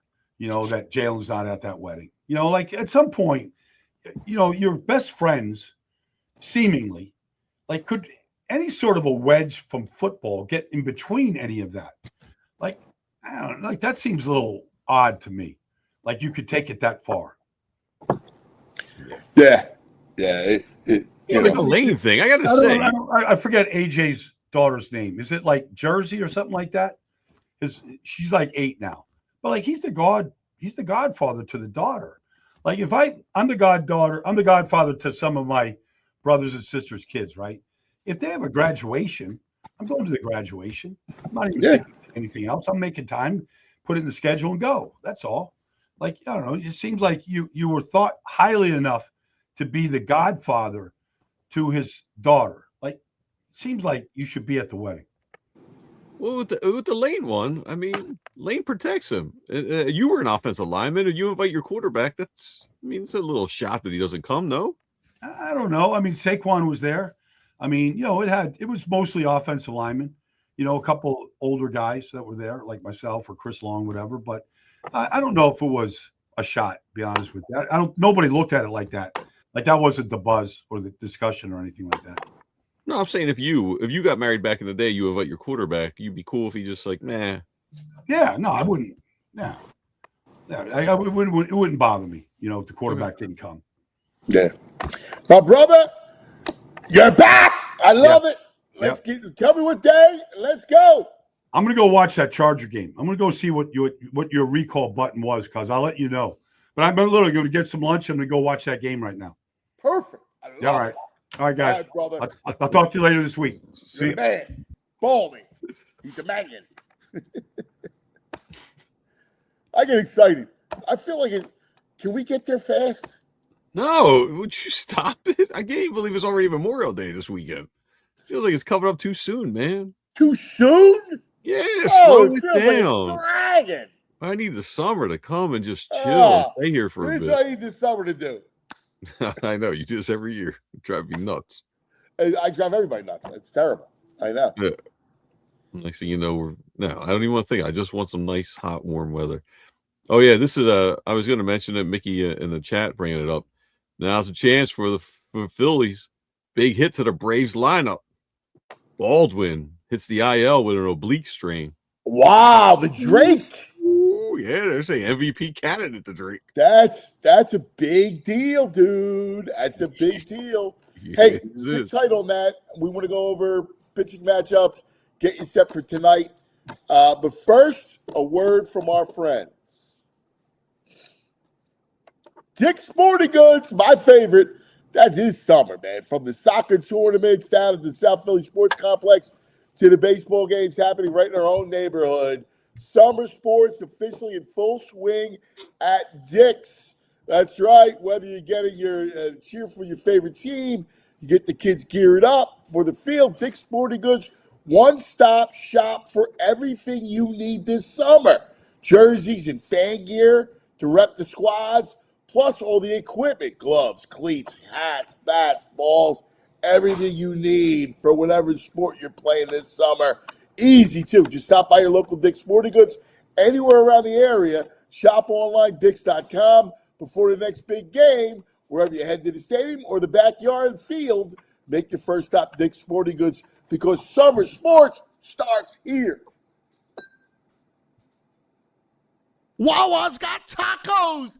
Tacos. Oh, Wawa expanding its freshly prepared food lineup with new seasoned beef tacos available for a limited time. Built to deliver bold, craveable flavor in every bite. We're talking warm, soft tortillas filled with Wawa's savory, juicy, boldly seasoned beef, plus fresh toppings that you can customize your way. You got options too, from seasoned beef, chicken, steak, black beans, shredded cheddar cheese. Pick up 2 spreads like salsa roja, garlic aioli, barbecue, ranch, buffalo, chipotle, and you top it off with shredded lettuce, salsa, fire-roasted corn, onions, or pickled jalapenos, all packed in a 6-inch soft flour tortilla, making it perfect handheld or on-the-go option. Seasoned beef tacos doesn't stop, all right? It's available across the full lineup, including burritos, bowls, and quesadillas, so you can mix and match and build the meal that fits your appetite. But don't wait. The lineup is only here for a limited time while supplies last. Next time you're at Wawa, grab a taco and find your new go-to order. Hey, let me just do one thing. Right now it's 91, right? It's going to be at 95. Yeah. Tomorrow it's going to be 94. Saturday, it's going to be 57. Yeah, no, like 40-degree change. What? I can't stand weather fluctuation. Can I just get spring?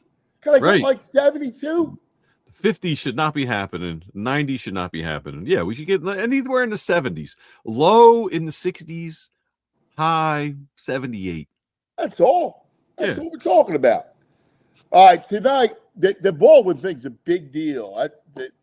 Yeah. Now, the Phillies go up against Chase Burns. He's good. He's ridiculous this year. Yeah. And I was just looking up. They played him once last year. He hit him. Yeah. No, he's nasty. Yeah. This crew's bat 083 against him last year.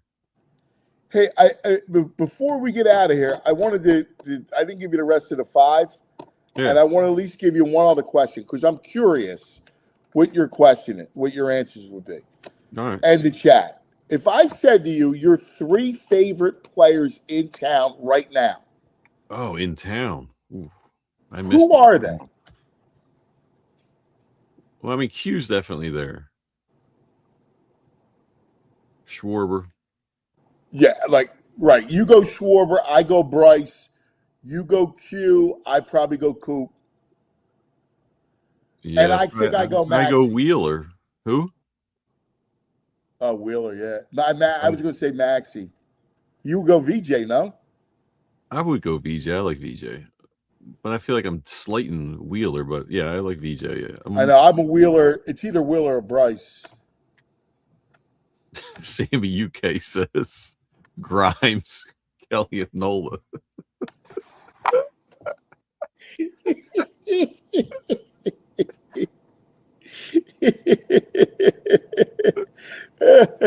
Mickey Durkin's got Martone.